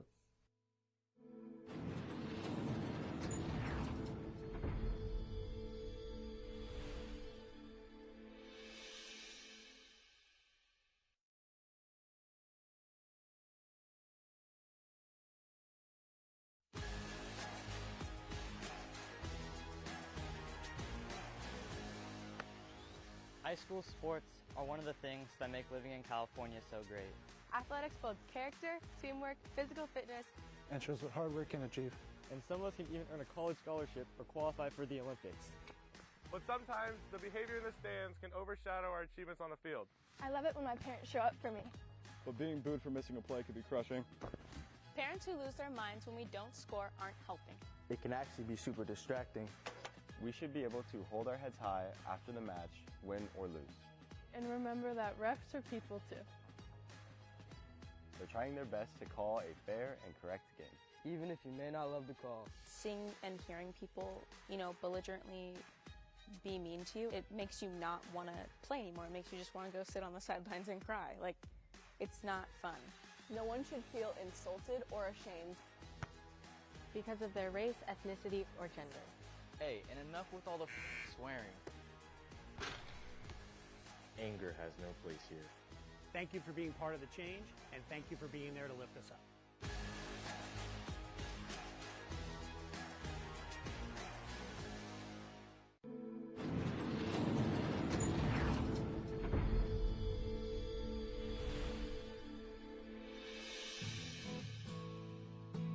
Welcome to In the Vault, a feature of the Museum of Riverside. Today we're going to be talking about something fun and games actually. The museum has quite a large collection of games dating back to the 19th century. A small selection of them will be featured in a new exhibition at Heritage House to open in early September of 2022. One of the games we're going to include is this one, which we discovered recently in our collection storage vault. We looked up its records, and the records weren't particularly illuminating as to what it was, and none of us recognized what it was. So while we did some research and pondered a bit, we still didn't turn up any information. But we were fortunate to have some good luck in the form of putting out some images and information about this piece to an international network of game collectors and game historians. Luckily, very quickly, we got an answer back from a collector in Germany who informed us that it's a whist counter, that's W-H-I-S-T, which is a card game related to bridge, which was played quite frequently in the 18th and 19th centuries. You may imagine gentlemen and gentlemen's clubs in London playing whist in the 19th century. It's often referred to in novels, for instance, by Anthony Trollope.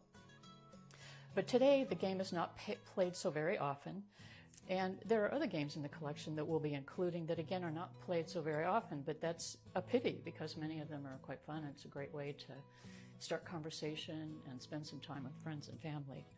Now, this piece, as a whist counter, I would imagine that each of these pieces is used by the card-playing team to keep track of their score in some way or to indicate. So, for instance, this little item here indicates whether your trump card is one or the other.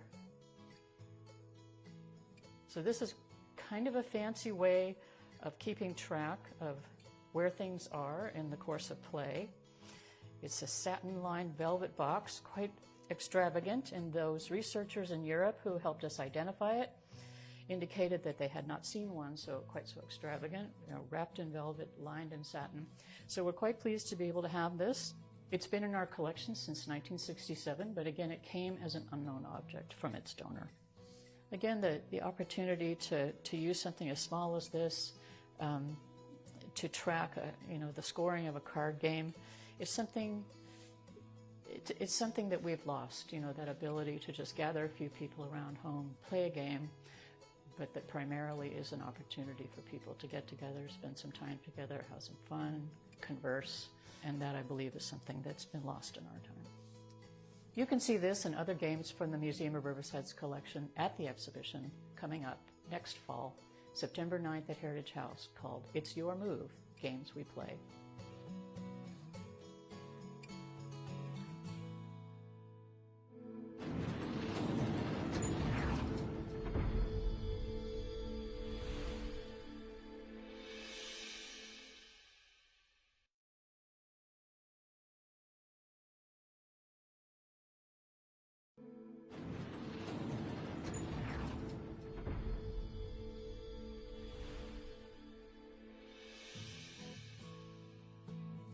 Welcome to In the Vault, a feature of the Museum of Riverside.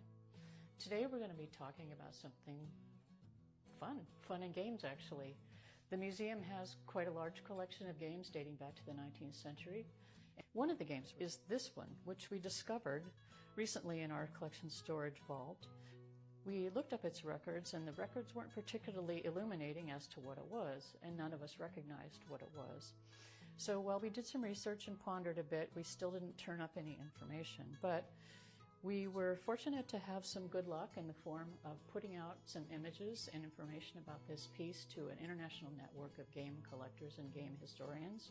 Luckily, very quickly, we got an answer back from a collector in Germany who informed us that it's a whist counter, that's W-H-I-S-T, which is a card game related to bridge, which was played quite frequently in the 18th and 19th centuries. You may imagine gentlemen and gentlemen's clubs in London playing whist in the 19th century. It's often referred to in novels, for instance, by Anthony Trollope. But today, the game is not played so very often, and there are other games in the collection that we'll be including that, again, are not played so very often, but that's a pity because many of them are quite fun. It's a great way to start conversation and spend some time with friends and family. Now, this piece, as a whist counter, I would imagine that each of these pieces is used by the card-playing team to keep track of their score in some way or to indicate. So, for instance, this little item here indicates whether your trump card is one or the other. So this is kind of a fancy way of keeping track of where things are in the course of play. It's a satin-lined velvet box, quite extravagant, and those researchers in Europe who helped us identify it indicated that they had not seen one quite so extravagant, wrapped in velvet, lined in satin. So we're quite pleased to be able to have this. It's been in our collection since 1967, but again, it came as an unknown object from its donor.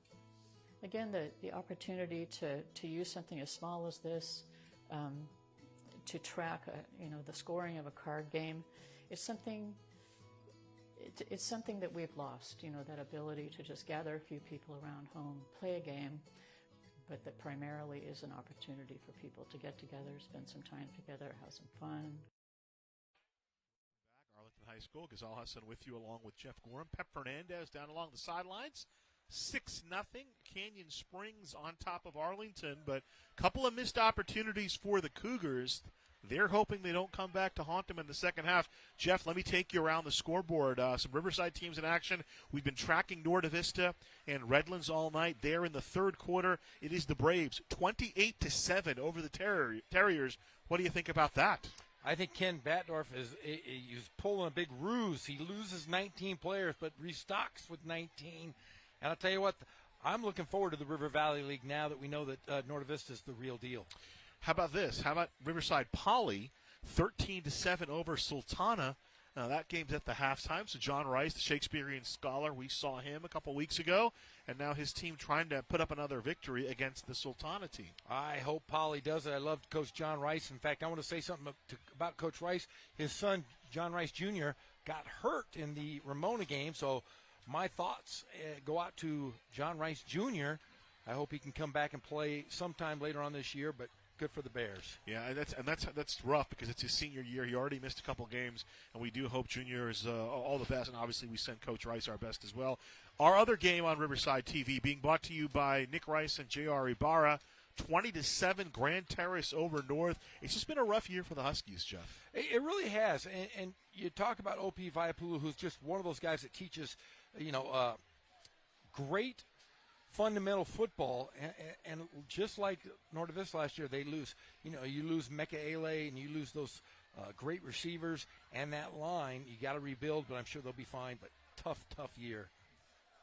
If there are any baseball fans out there, if you're interested, Albert Pujols, Dodger Stadium tonight, 2 home runs. He now has 700 over the course of his major league career. Tito, as they call him, Albert Pujols, who was very cool a couple years ago when the UC Riverside, used to play the opener out at Diablo Stadium in Tempe. He come out and hung out with the Highlanders. But we have Kevin Argamosa standing by with Pep Fernandez. Send it down to the field. Hey guys, Coach Argamosa here. Lions trailing 6-0 here as we get set for the third quarter. Coach, call me Captain Obvious, but what do you guys need to do to put some points on the board here in the second half? We need to move the ball better and block better. And defensively, we just got to do better tackling and stopping them. We're there to make plays, but we're just not tackling. Our tackling looks awful right now. And offensively, we just got to stay low and drive our feet up front with the linemen. And real quick, Coach, in terms of just miscues, the ball on the ground and all the flags, how do you build some momentum, some rhythm on offense when the game just seems real choppy right now? I just tell the kids, don't worry about what we can't control with all the flags that's happening. We just got to keep playing our football and find that rhythm and not worry about what the referees and the flags and stuff. We just got to play football. All right. Thank you. Appreciate it, Coach. Thank you. Appreciate you guys. That's head coach Kevin Argamosa breaking down the second half. Again, not reinventing the wheel here when you say protect the football and limit your penalties. You're going to give yourself a chance to win. Guzal, Jeff, back up to you guys. 6-0. Yeah, thanks, Pep. That was great. The funny thing is, though, Arlington, they only were assessed 3 penalties. I think they had 5, but 2 of them were either offset or one was declined, whereas Canyon Springs, 9 flags, 105 yards for them. But the key is Arlington will get the ball to start the second half. I guess they weren't that confident in their kicking game. Otherwise, I would have thought they would have played for the field goal to get the Ziggy off in the first half, as Rogers back to receive along with Akili Thomas for Arlington.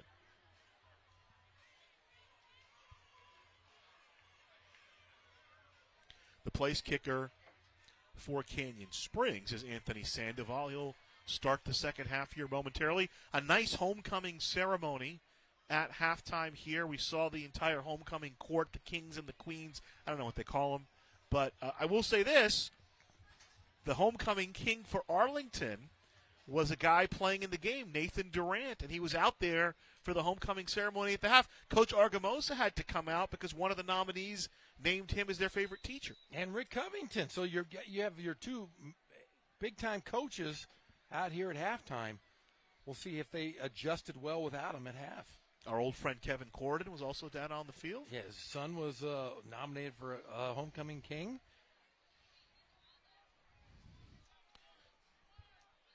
Rogers fields it at the 10. Up to the 20-yard line, 25, trying to squeeze through, and still dragging tacklers with him over the 35 to the 37-yard line. About a 27-yard return on that, so Luke Rogers gives Arlington pretty good field position. A nice start here to get going. Let's see if they can play mistake-free football and get back in this thing.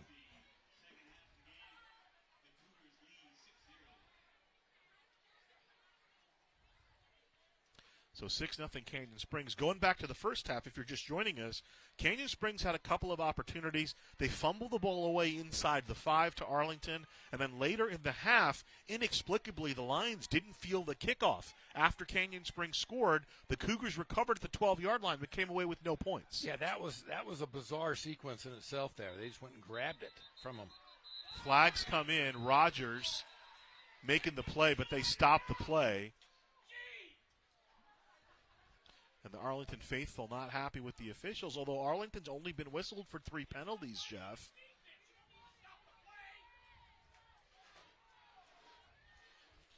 Get a look at Rogers, who's looked pretty good without his buddy in the backfield, Bijan Turner. Ron Wade, our white hat today. He'll explain what's going on. False start called on Arlington. Speaking of Law and Order, did you catch the 3-part premiere last night, Jeff? I did not. It'll be on like Hulu or Peacock. You should catch it. Yeah, didn't they combine? They got Law and Order Organized Crime, then they got Law and Order SVU, And then they got Law and Order all together, all mishmashed together. Was it like a 3-hour show? Yeah, it was like a 3-hour show. Ball moves back 5 yards, 1st and 15. Rogers up the middle, and he's tackled. Montez there, along with Adam Gomez for Canyon Springs. The ball moves up to the 32-yard line.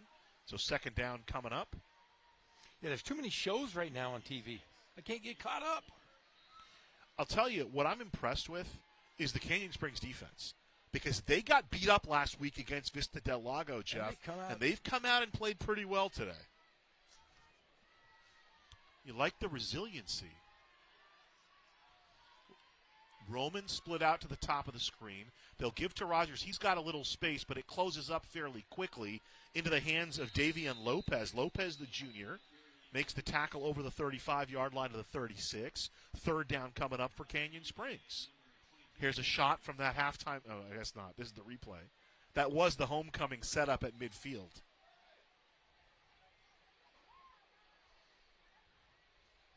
Took a while to get him down there. Rogers having a good game running the football, but nothing to show for it for the Lions. They are scoreless as of yet.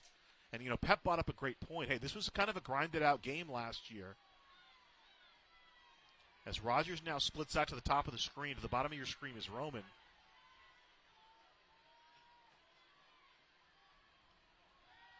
Arlington back to throw. Here comes the pressure. Here's Lopez looking for the tight end, and a nice catch. Catches the ball at the 45-yard line. It'll be another 1st down. Adrian Mendoza makes the reception and move the sticks. Mendoza with the broken arm catch again. He's 2 for 2. Watch this on the replay. Oh, he's just short. So we'll see. It's 4th down. I thought they marked it a little bit further, and now here comes the punt team. So he's short of the 1st down. They mark it to the 46-yard line. He needed to get, I think, 47. And here comes Javier Hernandez. Now, this is a good part on the field to try the fake. And I'm sure Canyon Springs is alert to that. So Fleming back to catch the kick along with Torres for Canyon Springs. And now they'll shift into a different formation.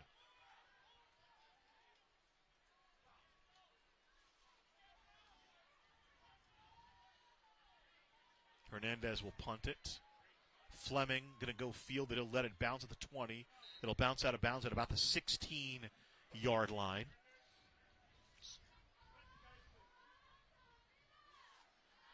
So good kick. About a 52-yard kick.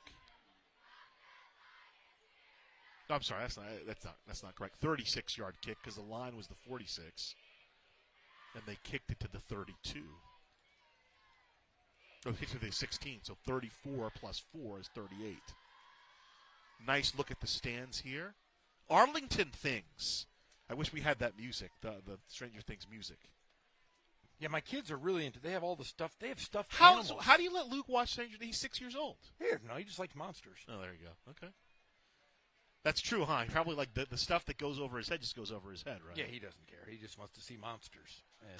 So what we do is we watched it and we'd say, Luke, there's a monster, and he'd come out and. Now I guess they marked it the 27. Was there a penalty in there, Jeff? There's been a penalty. It seems every play. Here's the throw. Nunez. And the ball is complete. Making the reception, Yusef Jadala.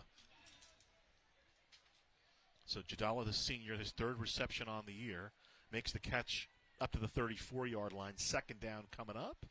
They need to get up to about the 37 for a 1st down. So Torres to the bottom of your screen. In the near slot is Sims. Castellanos takes it, stumbles through the first tackle, runs right into Kyle Asker. Maybe we'll get to the 34-yard line. 3rd down coming up.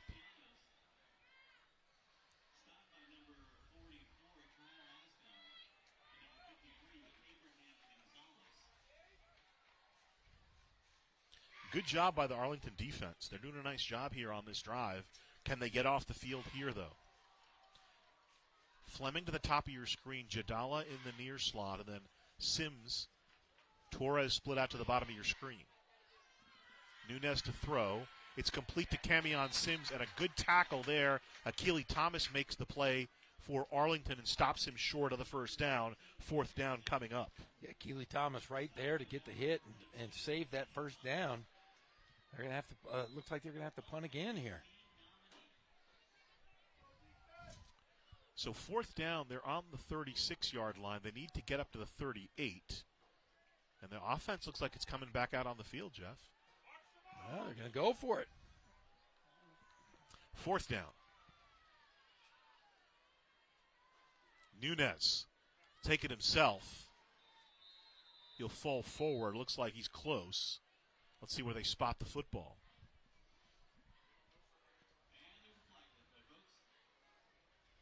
There's a flag on the play.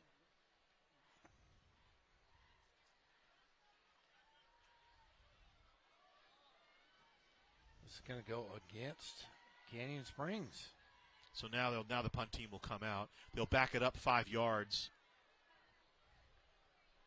Illegal shift. So it's 7:14 to play in the third quarter and a 6-0 lead. The Arlington defense now holds up.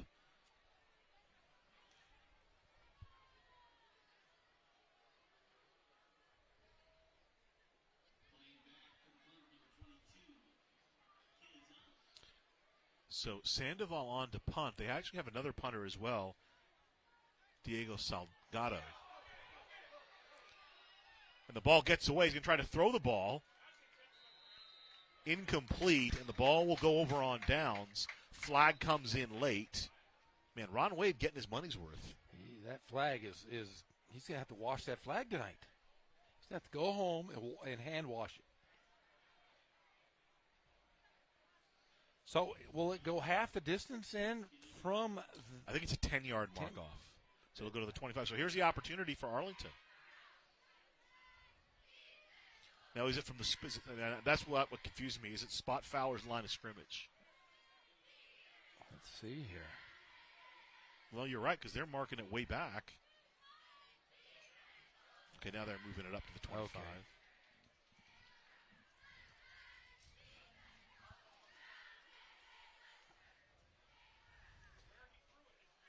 I would think it would be a spot foul because – calling intentional grounding. I'm not sure about that. I thought it would be a spot foul. Maybe our boy Pep Fernandez, the rules master, will tell us. But I should be right around the 7-yard line. So right now it's the 1st and 10 from the 31 for Arlington. I'm going to have to disagree here. I think this was I think it's a spot foul, Gazal, because. What's the point of it was a bad snap. Well, Ron Wade and Phil Walker are now talking, and now you're right. They're going to back it off. I think it's a spot foul because it's basically it's a live ball. I think it's for wherever he throws. I think it's right at the 7-yard line. So it should be right here. Oh, it should be at the 5-yard line. So he throws it from the 5. And they marked it even farther. It should be at the 5-yard line. So it looks like it's going to go from the 16. Now they're backing it off again. It should be from the spot of the foul, from where he threw the football. I think I'm right there, Gazal. Because what would be the point if it's a bad snap? The line judge right now is standing at the 10-yard line if you can't see it. And there's some confusion down below. Our umpire, Philip Walker, and Ron Wade are talking it out. The flag is now picked up. He's looking for his flag. And it looks like the ball's going to be set up at the 10-yard line. And we don't have the microphone capability. He's not explaining it anyway. Either way, 1st and goal for Arlington from the 10-yard line. Can they punch it in? Can they ziggy off here in the third quarter? Here's the give to Rogers and runs right into the hands of Sheldon Pounds. And another flag.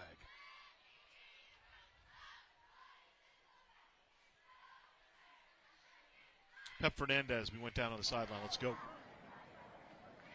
Hey, guys, yeah, definitely investigating what's going on down here on that last play. Yes, it was intentional grounding, and according to the Arlington coaches, the official came over and said it is a spot foul. That's why there was such great field position here for the Lions. So hopefully that brings a little bit of clarity because a lot of people were confused down here as well. Back to you guys. So a personal foul on Canyon Springs. Already their second foul here in the second half. They had 9 in the first half, and the ball moves to the 5-yard line. First and goal, Arlington from the 5. The give to the first man through, driving and fighting, and he'll go down at the 1-yard line. If it was a spot foul, it should have been at the 5-yard line. It ended up going to the 10. So, but Marcus Canahay, he gets down to the 1-yard line. So Canahay is the replacement for Bijan Thomas today. Thomas got hit on the knee. I'm sorry, Bijan Turner. Turner got hit on the knee against A.B. Miller, got a helmet to the knee. That's why he's not available today. And they hope to get him back next week when they open River Valley League play against Patriots. So second and goal from the 1. Rogers, the tailback, double tight end set. Roy, Rogers. No signal as of yet. They're going to say he's down. And a great tackle there. Cruz. Ben Cruz came in and made the hit. Junior linebacker, talking to Kyle McFadden. He said, hey, he's our strongest guy pound for pound on this team. Hard worker, really dedicated to film study.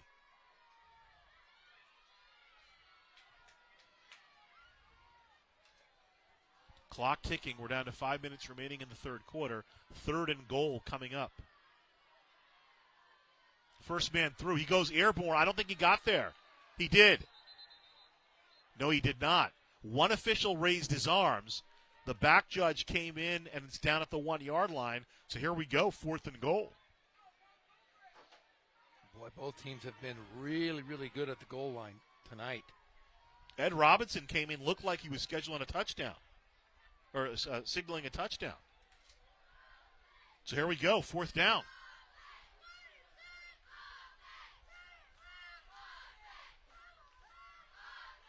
Canahay, the fullback, tailback is Rogers. Roy takes the snap, gives to Rogers, did not get it. Addison Jones, how do you do? Goal line stand for Canyon Springs.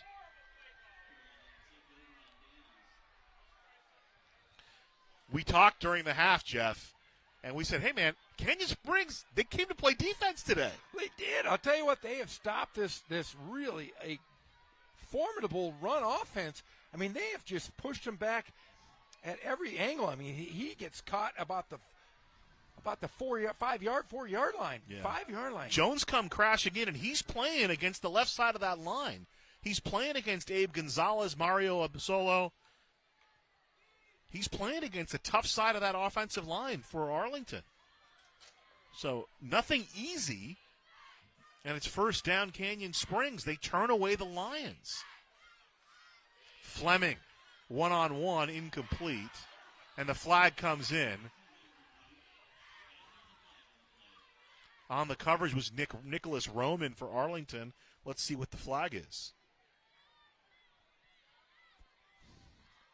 Pass interference. Roman and Duran in coverage, and it was just the hand, the arm bar. I think Fleming did a nice job kind of bringing the attention of the official to the contact, and it'll be a flag and a penalty called on Arlington, their second already here in the second half. They had 3 in the first. They had more than 3, but they had 3 assists. Yes. They had one that was declined and one that was part of an offset. They had the big play to the tight end, Mendoza, and was called back because there were offsetting penalties.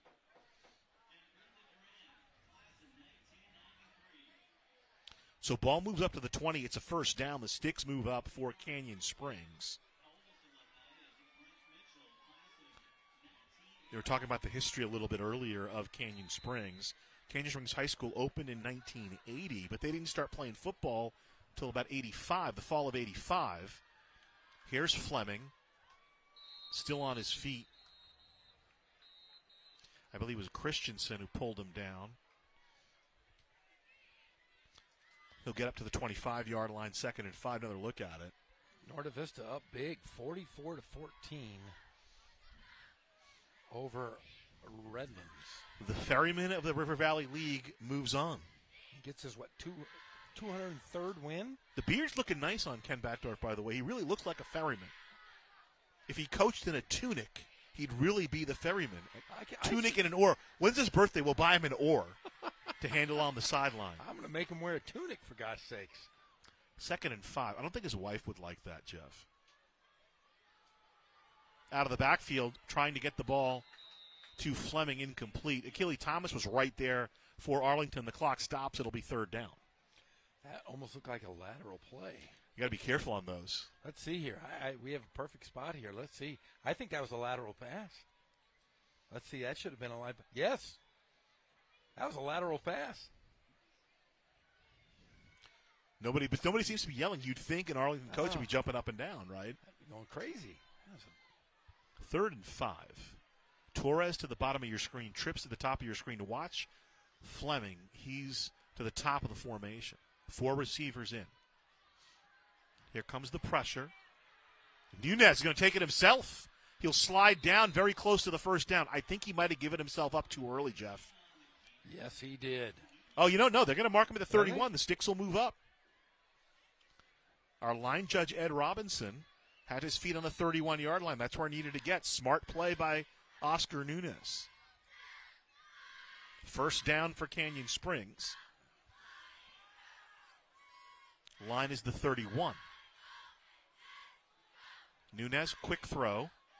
Complete to Fleming for about 5. And that's something Kyle McFadden talked about. He said, it's a quick pass offense. We run the wide zone, and the idea is to get the ball out of Nunez's hands as quickly as possible. And when that happens, Jeff, they've been successful. And we've seen that over the last few weeks, how quickly these teams, how these quarterbacks get rid of the ball so fast. 2nd and 5. Give to Castellanos, nothing doing there. First man to him that was a pride. Was Daniel Gonzalez, and then Jay Castillo helped clean it up for Arlington. That was a pride. Pride of Lions. Gonzalez, Castillo, and then big brother Abe gets in there.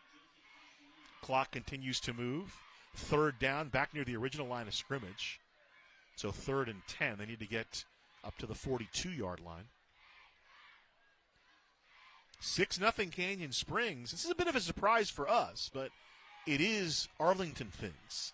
We may be stuck in the upside down, Jeff. We are stuck in the upside down. The game going on is like 35-32, and we're stuck in the upside down, and movement up front for Arlington.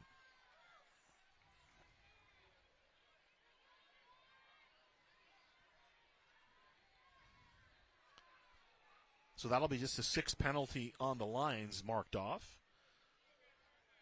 Under 2 minutes to play in the 3rd quarter. This 3rd quarter has just been humming along, Jeff. Yeah, but minus the penalties. We'd have been home about an hour and a half ago. Ron Wade, is he buying around for you tonight, Jeff? He is. Trips to the top of the screen. Fleming in one-on-one coverage with Nicholas Roman at the bottom of your screen. 3rd down. Nunez, quick throw. Looking for Sims, incomplete. Broderick Burr on the coverage for Arlington, 4th down.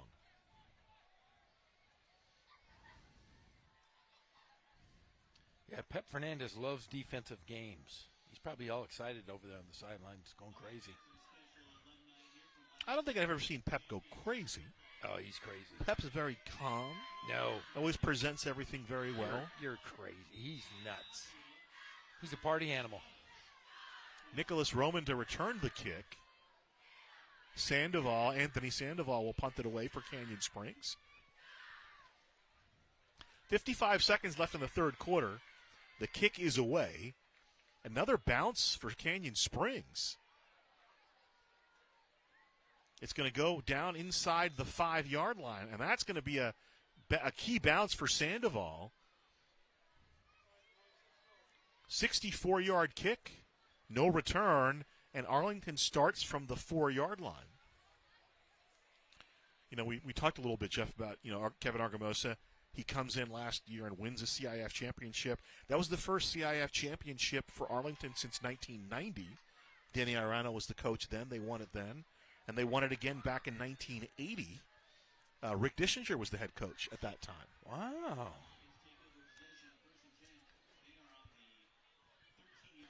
Now, Canyon Springs has won a few CIF championships in their day. So it looks like, the initial hit was at the 13. That's where we're going to start it. It was down at the 5-yard line. Rogers trying to cut his way up. He gets to the 15-yard line, and he's met there by Ben Cruz, who makes the tackle as we're into the last minute here of the third quarter. But, 1990, Danny Ariano, they won over Baldwin Park 10-6. Then 1980, Rick Dissinger knocked off Rubidoux 23-8 at the University of Redlands.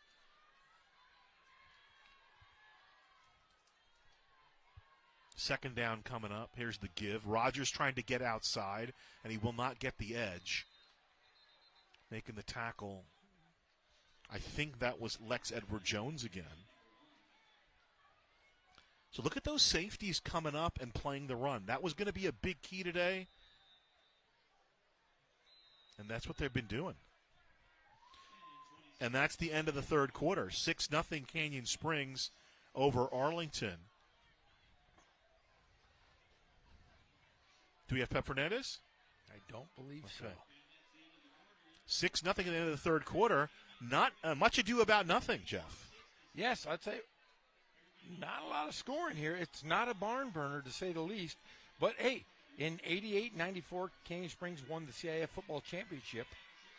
Well, a little more than that. So, Jack Fogarty, we talked about Jack Fogarty. Fog Dog. Started the program in 85. Yes. So when they won in 88, that was the first senior class that had played football at Canyon Springs High.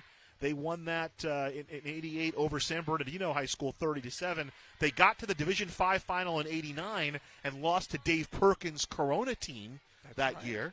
Then in 1993, they went to the CIF Division IV finals, lost to Irvine. Terry Hennigan, quarterback was Steve Stenstrom. He later played at Stanford. I think he played in the NFL for about a minute. But the 94 team was a huge win, 48-0 over Norco. Division IV championship. They won the championship at Mount San Antonio College. That's right. So Fogarty, 4 finals, 2 titles.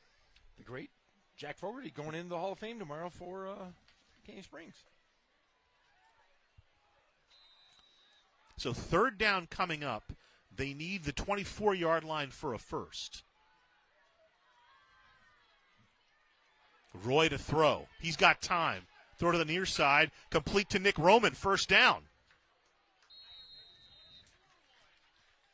Tackle on the play made by Brandon McIntosh, the sophomore, for Canyon Springs. So the sticks move up. That's a big third down conversion, Jeffrey. Huge third down conversion. Jumping the route. I believe that was Edwards Jones jumping the route, and then McIntosh makes the tackle. And the ball up to the 30-yard line, 1st and 10. There are a lot of famous athletes that have come out of Canyon Springs, including Kawhi Leonard, who, remember, started. But they claim Kawhi Leonard. He's a King guy. Everybody knows he's a King guy. They also have Skee-Lo. Remember Skee-Lo, the rapper?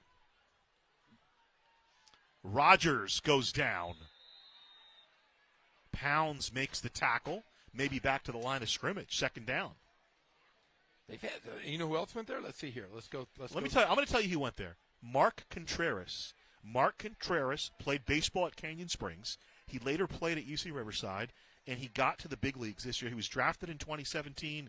He bided his time. He worked hard, and he got to. I think he got called up 2 times during the regular season, and obviously when the rosters expanded, they brought him back. He's playing big league baseball right now. So shout out to a primetime Cougar, Mark Contreras, for the Minnesota Twins. We need to add him in there to the wiki page. He's not even on there. Second down. Give to Rogers, has some space. Squeezes up over the 30 to the 35-yard line. Ben Cruz grabbed him from behind and dropped him, and it's third down. Terrell Smith, NFL player. Greg Dobbs. Jeff, you can't just read wiki. You got to tell me something about him. Did you play against any of these guys? No, because I was too old. The school was, You know who's the most famous alum of Canyon Springs High? Mrs. Gorham. Oh, yeah, my wife. Third down. Rogers splits out to the far side. Look at this little defense, little bunch on the defense, and the fullback takes it, and he's close to a first down. I believe second effort got it over the 40-yard line. You know, Pep is going to be the MC at the Hall of Fame tomorrow. I wonder if he's going to induct Mrs. Gorham. Marcus Canahay gets the first down. Sticks move up. So Arlington getting a big drive here. 2 big third down conversions, Jeff. One by air, one by land. Oh. Somebody call Paul Revere. If it rains, it could be by sea. In the upside down, maybe. No, we're in the upside down, right? We are definitely. This game is definitely. There's no scoring. This is like a soccer match. Yes, indeed, Jeff. Yes, indeed. Roy to throw. He's got a man down the field, Durant, and the homecoming queen can't quite reel it in. Tied up with Brandon McIntosh on the coverage for Canyon Springs. There is a flag on the play. He was preoccupied. He lost his scepter. That's a new thing, right? I mean, I remember when we were in high school, if a football player was on the homecoming court, he had to be in the locker room. Yes. Now it's a kinder, gentler nation. Wait for Ed Wade to inform us on the penalty. There's another penalty. It's shocking. If you get paid by the flag, wealthy. Is that what it is? You get paid by the flag. We did see a few other flags this year. We saw different colors. Remember the guy at was the RCC game? It was throwing like a red flag? Yeah. Yeah. What was that all about? What's up with that? So they move it back 10 yards.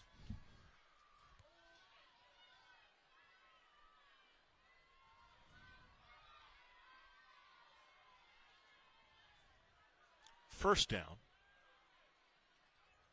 Give to Rogers, trying to get some space to the second level, and he's knocked down there by Julian Pineda. So Rogers having himself a game, and flags fly. He can't throw the ball up in the air there. That's exactly what he did. He said he was playing catch with himself. That's exactly what he's saying right now. Watch, you see it. Couldn't get to it. He just threw it up in the air about 30 feet. He made the catch, though. And this will be against Pineda. And it'll be against, Canyon Springs. Pineda made the tackle. Third penalty the second half against the Cougars, the 12th on the game. And it'll move it into Canyon Springs territory. But it was interesting that Canyon Springs did not have their stadium until 2018. And a lot of their players were excited about them getting a home stadium. And Arlington had to wait till this season. We were there for the opening game. We were against Lakeside. Durant to the top of the screen. Rogers to the near side. Oh, and Anthony Abad, unabated to the quarterback, drops Eddie Roy, and that couldn't have been too pleasant. I don't know if Eddie Roy knows who he is right now. That was possibly the best hit we've seen all season long. I mean, he is untouched. Somebody just missed him. Yeah. Oh, that might have been the hit of the year right there. It's going to hurt in the morning. Fourth quarter, clock moving, Jeff. Arlington sense of urgency here, second down. They need to get to the 39 of Canyon Springs for the first down. Ball spotted at the 44-yard line of Arlington. Durant to the top of the screen and trips to the bottom of the screen. How about this? Castillo and Mendoza, both tight ends, flexed out. Second down, here's the throw. Durant battling, trying to make the play there for Canyon Springs. On the coverage was Ethan Conley. That pass was just thrown a little too high in the middle of the field there. Conley, the junior, he's got an interception this year. Conley gets a lot of work because McIntosh is such a ball hawk. He's got 2 fumble recoveries and 2 picks, so teams tend not to throw his way. Third down coming up. Another big third down for Canyon Springs, and Arlington's going to need to throw the ball. So Roman splits out to the near side. Durant to the top of the screen. Roy to throw. Here comes pressure. Looking over the middle. Incomplete. Intended receiver on the play was Adrian Mendoza. Ben Cruz in coverage for Canyon Springs. Fourth down.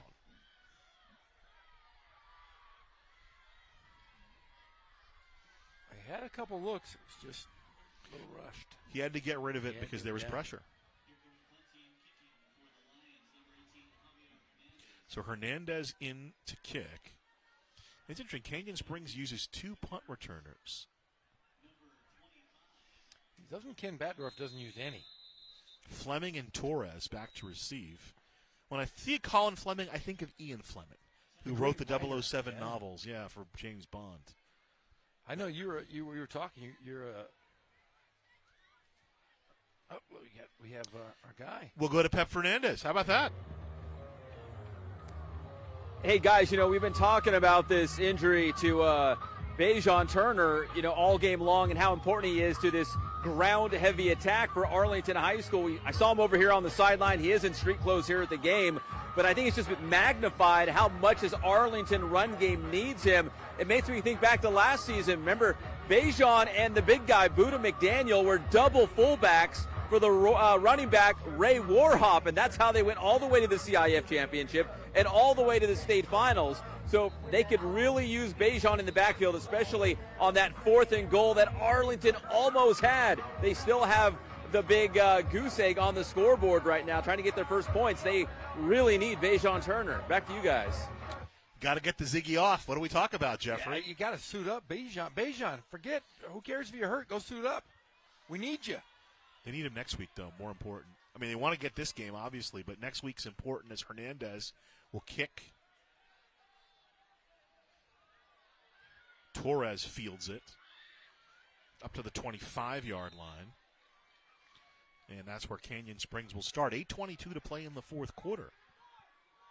Who's your favorite James Bond, by the way, Jeff? Sean Connery. I'm a Roger Moore guy. Are you really? Love Roger Moore. He's the best. It's hip to say you like Connery, but my favorite movies were all Roger Moore movies. Well, I did like Moonraker was great. But see, I liked Never Say Never Again. But see, I never got to see those movies in the theater. See, you didn't? The James Bond movies I saw in the theater were Roger Moore movies. See, I saw Never Say Never Again. I saw Moonraker in the theater. Moonraker's a Roger Moore one, right? Yes. It's with Jaws. Big old giant. Richard Kiel. Richard Kiel. 1st and 10 from the 25. Here's the give to the outside, and down he goes. Tackle on the play. Adam Gomez was the ball carrier for Canyon Springs, and they just keep the clock moving. He lost a yard on the play. 6-0 Canyon Springs. Wow. This has been a tough one. This has been a bit of a slobber knocker, Jeff. We haven't seen a game like this in years here on Riverside TV. It's like the Pittsburgh Steelers are playing each other. They didn't do so well last night. They just can't score. Fleming to the near side, trips to the far side. Valdepena in the middle to the near side. Sims. Torres to the top of your screen. Trying to get rid of it, nearly intercepted. Fumble recovered for Canyon Springs by Gomez. I don't know if that was a forward pass or not. Is that a forward pass? I think or did he got lose hit. it? Oh, he just got hit. He lost the football. Lost it. He lost the football.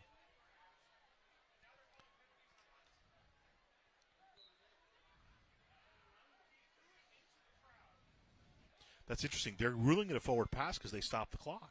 Yeah. If it's a fumble, the clock would keep moving. I thought the ball was knocked away from him, and Canyon Springs recovered. I honestly, there was no way that was a pass. That was a reaction of getting hit. 3rd down.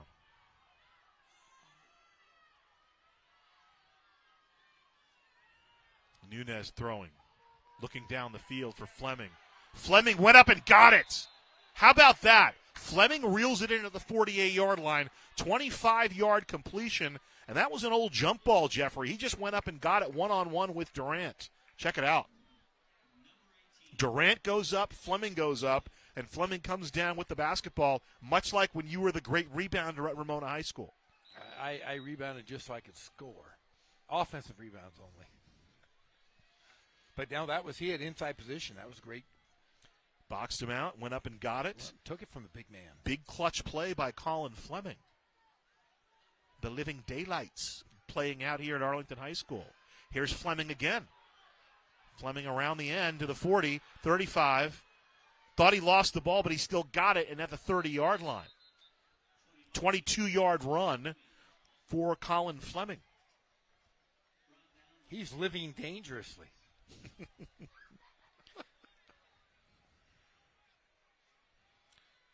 I'm waiting for Duran Duran's View to a Kill to play, right? Oh. That other guy wasn't bad. Pierce Brosnan wasn't bad. But your guy, Idris Elba, I know you love him. He's going to be the next I don't like Idris Elba. I know. I dislike him from The Wire. He is going to be the next James Bond. They should give it to Eamon Walker. Eamon Walker is better. Idris Elba owes Eamon Walker all his money.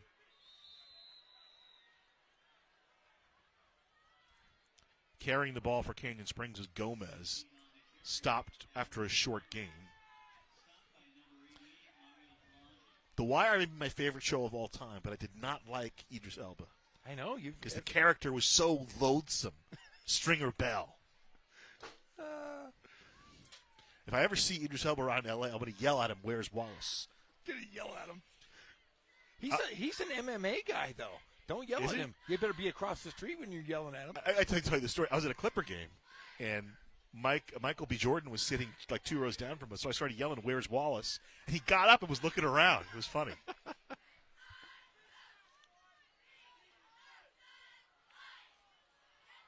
Here's Fleming again, finding more space.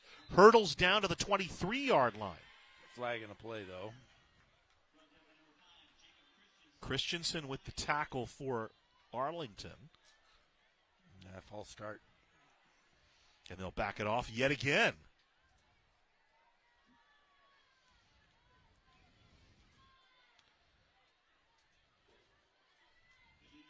Well, listen, Ron Wade putting in a day's work today, your buddy. He's ejected you said? Oh, he's ejected all the Gorms. I just don't want him to ever see my children. If I really like Ron. But if he sees Luke, Johnny, or Connor, he's going to throw them out wherever they are. He's like, who's that guy, Daniel Lewis? He's like Bill the Butcher in Gangs of New York, huh? The referee version. He's going to throw them out. Ball back to the 36. Wasn't he like he had killed Leonardo DiCaprio's father, and now he wanted to kill Leonardo DiCaprio? Yeah, Was that the gist of that movie? Yes. From the 36, the first down would be to the 22.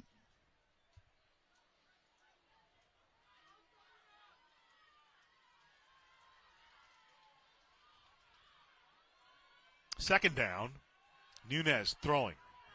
Looking down the field, he's got Sims, and Sims reels it in. Touchdown, Canyon Springs.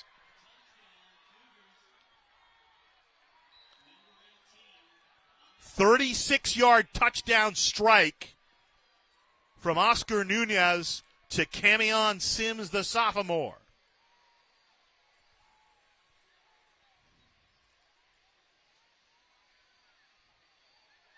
So Grand Terrace and John W. North are now tied at 20 apiece, I heard, in the fourth quarter. How about those Huskies? Oh, the Huskies are coming, making a run, making a comeback. They're barking at the doghouse. PAT coming up. They missed the first PAT, Jeff. So Sandoval needs to put this one through. Could that be the coup de grace?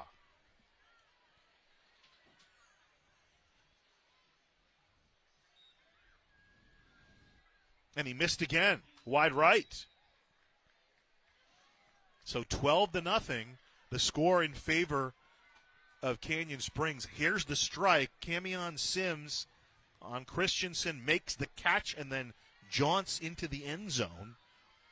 Sims coming into play today. He was only averaging about 12 yards a catch, but hands. That's what Kyle McFadden was telling me. Sims got the hands, and we saw them on that play. And talking with Argamosa at halftime when Pep talked to him, he said, hey, we need to tackle. No tackling right there. That was 3 missed tackles, and he sauntered in for the touchdown. Well, hey, this is a big win. You know, Canyon Springs last year, if you'll remember, Jeffrey, they started 4-1 and lost their last 5 games on the year. That's right. And so Coach McFadden was saying, hey, we need to learn to finish. This is a young team, and we're learning. We're still learning a lot of things. You know, they had a learning experience against Vista Del Lago last week. And he said, we need to learn to finish. And he said, our goal is to finish games this year and make the playoffs. You know, the Cougars haven't made the playoffs since 2014. And the last time they won a playoff game was back in 2007. Holy So they're trying to end a couple of strings, and you know they can just look across to Arlington, who did that all of last year, as Sandoval is going to approach and kick it away. This time Thomas will field it. He's fumbling around with it at the 9-yard line, and he'll go down right there. Making the tackle for Canyon Springs was Ethan Conley. Remember, he was the one that recovered the ball the last time down there. And Arlington has just had trouble with the kickoff, Jeff. They have had problems on offense all night long. So they mark it at the 6-yard line, and it'll be a long way to go, and it's a 2-score game. Either way, whether you score 7 or whether you score 8, it's going to take 2 scores. So Arlington needs a quick score here.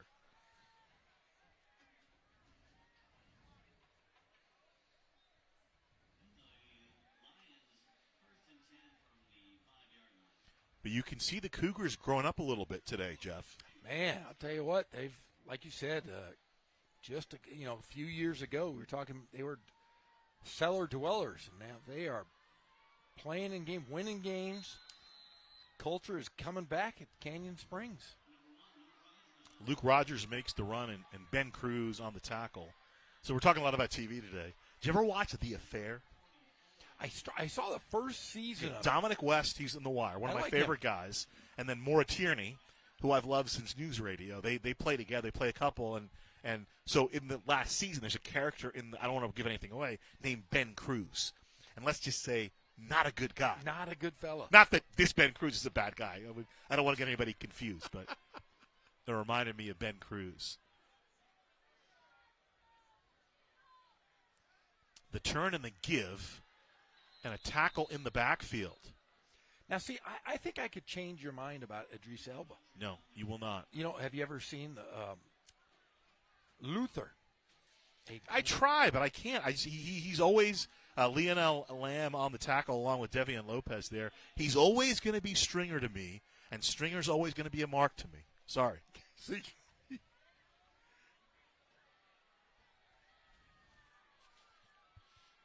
Listen, I'll steal a line from somebody else who I know who didn't like Idris. He said, when he played Mandela, I was rooting for apartheid. Over the middle, intercepted. Dropped, and this is McIntosh with it, and McIntosh will be flung down. So let me see. Do they rule that an INT, or they will? Interception and a fumble. Picked off by Julian Pineda, and then McIntosh recovered the fumble, and it'll be Canyon Springs football at the 25-yard line. So the safeties for Canyon Springs tonight, Lex Edward-Jones and Pineda, have played well, Jeffrey. They played great. I mean, that was the one concern. Where do you play them against a team that runs the football? And let me throw Sheldon Pounds in there, too, because Sheldon Pounds made a couple of big plays for them. And it was interesting because they run Mario Rivera is their defensive coordinator. He runs the 4-2-5. That's what Kevin Argamosa was going to run today because of the passing of Canyon Springs. So 3:19 to play, and at this point, I think they're just running clock, right, Jeff? You hope. Here's the give. That's their change of pace back carrying the football. Kai Payne, a junior, gets twisted down. The tackle on the play by Mario Pelagi for Arlington as the clock continues to move. So 2 timeouts left for Canyon Springs. All 3 left for Kevin Argamosa and the Lions. We're under 3 minutes to play here on this one. Canyon Springs 12, Arlington nothing. And this is a huge surprise to me, Jeff, because I thought Arlington was really going to be able to run the football on Canyon Springs. You got to give credit to Mario Rivera and the defense for Canyon Springs. Oh, they've done a great job tonight. And like you said, I think missing your fullback really hurt. Not having Bijan Turner, did didn't do them any favors. They go to the end zone again, incomplete, and here comes the flag. Fleming was in one-on-one coverage.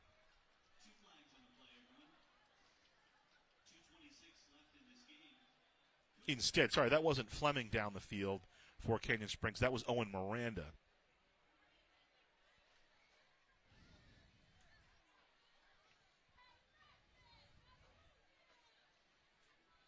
So pass interference is the call against Arlington, and they'll mark off the foul. That's the 5th foul against the Lions here in the second half. They have 8 overall. 12 penalties have been assessed on Canyon Springs. A lot of action today for our referee, Rod Wade, and the ball will move to the 13-yard line. So once we get out of here, we may have some bonus coverage. It's 20-20 between Grand Terrace and John W. North. Here's the gift to Payne, dancing inside. Slips one tackle, spins down inside the 5, and he'll be kept from going into the end zone. Christensen there saves the touchdown for Arlington. He'll be down at about the 3-yard line, and a flag on the play. And a holding, so it's going to come back. Nice little bit of shifty running, runs right through Gonzalez and runs through Thomas, who's a pretty sure-handed tackler.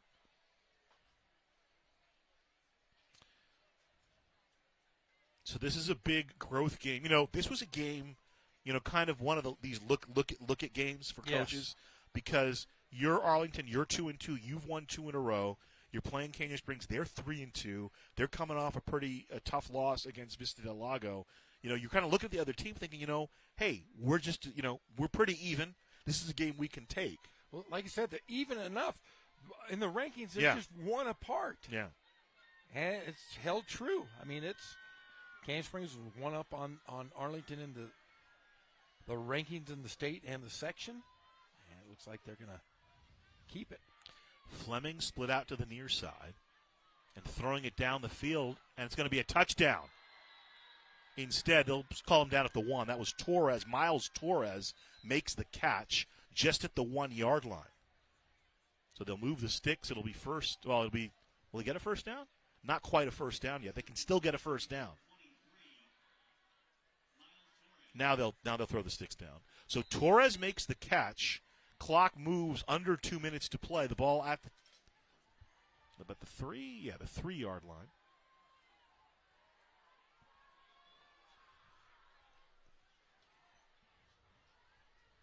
Here's Payne with it, and down he goes. Boy, both teams, though, have had great goal line defense tonight. Both have. Akili Thomas makes that tackle. A big goal line stand by Canyon Springs here in the second half, Jeff, though, changed the game. I think that really flipped the game. Arlington caused a fumble, and they stood up on a 1st and 10 from the 12 after a misplay on a kickoff. But Canyon Springs, give them credit. They took advantage of their opportunities, and I thought they were maybe in a little trouble because they left a bunch of points on the field in the first half, but their defense has stepped it up. And here's Payne. He'll run into a convoy of Lions, a pride of Lions, if you will, Jeffrey. Clock winding down. You got to give credit, though. You know, Kevin Argamosa runs the defense. Not one Lion is acting like this game is over. No. They're all still playing hard. Continuing to play through the whistle, through the all the penalties. It just was not a pretty game to watch, to say the least. But I think if you walk away from this game, I think Arlington was missing their a couple key pieces, and I think Canyon Springs is just vastly improved. Payne. Thomas gets the first. I think Castillo rides over top, and he'll stop him, and that'll be the final play. And the Cougars of Canyon Springs will go to 4-2. Their 12-0 win over Arlington High School. I say a bit of an upset, a slight upset, just because the Lions were playing well. They were playing at home. And so Canyon Springs goes 4-2. They head into Inland Valley League play. 2-3 are the Lions of Arlington heading into River Valley League play, Jeffrey. Yeah, I'll tell you what, if you're Arlington, you know, you got out of this game with nobody getting seriously hurt, and you got to draw up the plays and get ready for conference play in the River Valley League. You can't discount the loss of Bijan Turner. He's a big player for Arlington. They did not have him today. As Pep mentioned, there were a couple times they could have really used him tonight. It wasn't to be. But I'll tell you what, I will give credit to Canyon Springs, particularly on the defensive side, because Vista del Lago ran all over them last week, and you saw that formula perhaps taking place with Arlington. It's a good team that can run the football, but their defense, you know, Mario Rivera, who's their defensive coordinator, and their players, especially their defensive backfield, the safeties in particular, Pineda and Lex, they both stepped up. Yeah, and they like I said, they made adjustments compared to last week, and stopping a very, very potent, tight offense that Coach Argamosa likes to run, that pound offense. You know, and I like, it's funny. I like what I saw from Eddie Roy, though, because obviously Arlington plays to their strengths, right? They're going to be a big smash mouth team and run the football. He can get the ball down the field. Yeah, he sure. I mean, a couple of nice plays there at the very end of the game. I mean, it was there's a lot to be on the table for this Canyon Springs team. And I'll tell you what, Coach Argamosa has really changed the culture just so quickly within a year here. Well, and here's the wrinkle, and we saw a little bit. I mean, the wrinkle has already begun.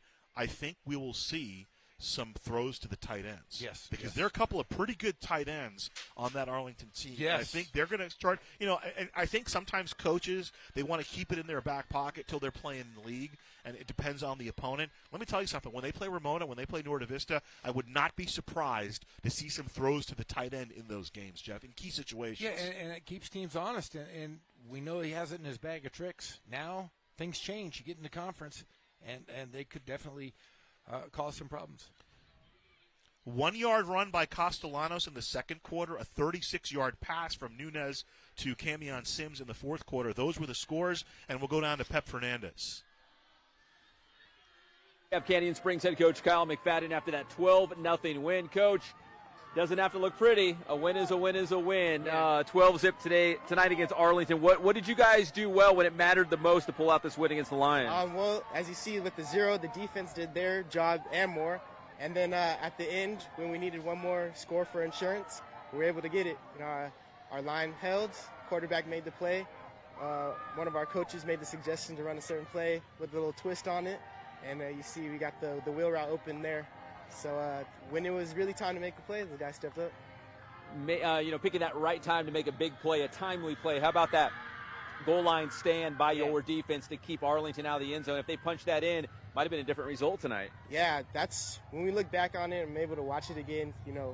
I'm just the thrill of the win right now. But remembering that drive, we got 4 stops within the 5. So, yeah, defense, again, they got the 0, and most of it is because of that drive right there. And, Coach, you won 4 of your first 6 games, right? I mean, this season's off and running for the Cougars and a strong start. Yeah, we got a strong start, and we start league next week. We got Moval at home, so we got to continue. One of our goals, or our only goal this year, is to make playoffs, make that next step this season with this group and this coaching staff. So just looking forward to that game and getting rolling in league. I couldn't ask for a better start, Well, I could 6-0, but 4-2, we'll take it. You'll take the win tonight and a big one against Moreno Valley coming up. Coach McFadden, congratulations. Hey, nice win tonight. Thank you. All right, that's Coach McFadden from Canyon Springs. And back up to you guys, Ghazal and Jeff. Thanks, Pep. Thanks, Coach. 12-0 win for Canyon Springs. I'm just impressed, and I know I mentioned it a couple times in the broadcast, the bounce back, Jeff. When you give up whatever they did, I think it's 426 yards rushing last week, and they can come and put a goose egg on the board. It was 52-15 they lost last week, and they put a 0 on the board. That's got to be huge when you go in and watch the film on Monday. Oh, it's great. I mean, like you said, defense held it up, and they really showed that they're ready for league play. And, they've already won 4 games. That's an incredible accomplishment right there. And going into the league, they're going to cause some problems. If you're Kevin Argamosa, if you're the Rick Covington, if you're the Arlington coaching staff, what are you telling your players right now, Jeff? Hey, don't hang your head. We didn't play great football. We committed a lot of penalties, but we have bigger things to accomplish. You got to get that. You got to do well in River Valley League. You have La Sierra, who's a lot better. You have Norte Vista, who's surprised everyone, and then of course Ramona and Hillcrest. It's going to be a gauntlet. We'll see them again next week against Patriot. Do we have the North Grand Terrace ending here? So 31 seconds to go here. John W. North and Grand Terrace tied at 20. This is at the Doghouse on the campus of John W. North, 3-C, third in Chicago. And this is a tough one because Grand Terrace came in having played pretty well. So it looks like North has the football. They're at the 44-yard line of Grand Terrace. What can they do? Now, we didn't have an opportunity to witness a field goal today. In fact, both kicks that were taken, Jeff, were missed. They were PATs that were missed. And normally North has a field goal kicker they can rely on. Let's see what they can do here. Trying to win it. It's a 20-20 game. Cameron Shannon, the quarterback for John W. North. He's going to throw. Pocket closing up. He's going to fling the ball down the field. and it's complete and getting out of bounds at the 31-yard line. So the clock stops as the receiver got out of bounds. They can get a play. Now, I don't know how many times. It looks like nobody has timeouts left. So if they have a timeout left, they could make a play in the middle of the field, set up the field goal. But still 21 seconds left on the clock. North 0-4 coming in, right, Jeff? 0-4. They hadn't scored in a while either.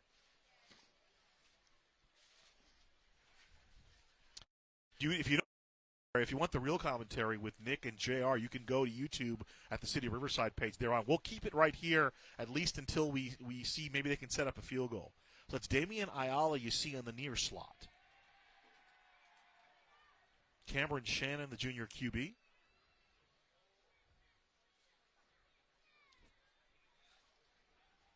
Second and 10 from the 20, or from the 30, excuse me.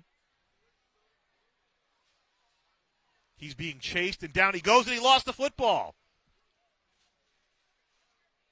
Grand Terrace looks like they got the turnover. What a tough break for John W. North. Wow, they were getting ready to get in position to maybe kick a field goal and win this thing, but not going to happen. Guy made a play. Well, if you want to watch that game, just go to the City of Riverside YouTube page. That game's being streamed live right now. OP Vaipulu getting a little bit of a explanation from the official, but the final score here from Arlington High School: Canyon Springs 12, the Lions nothing.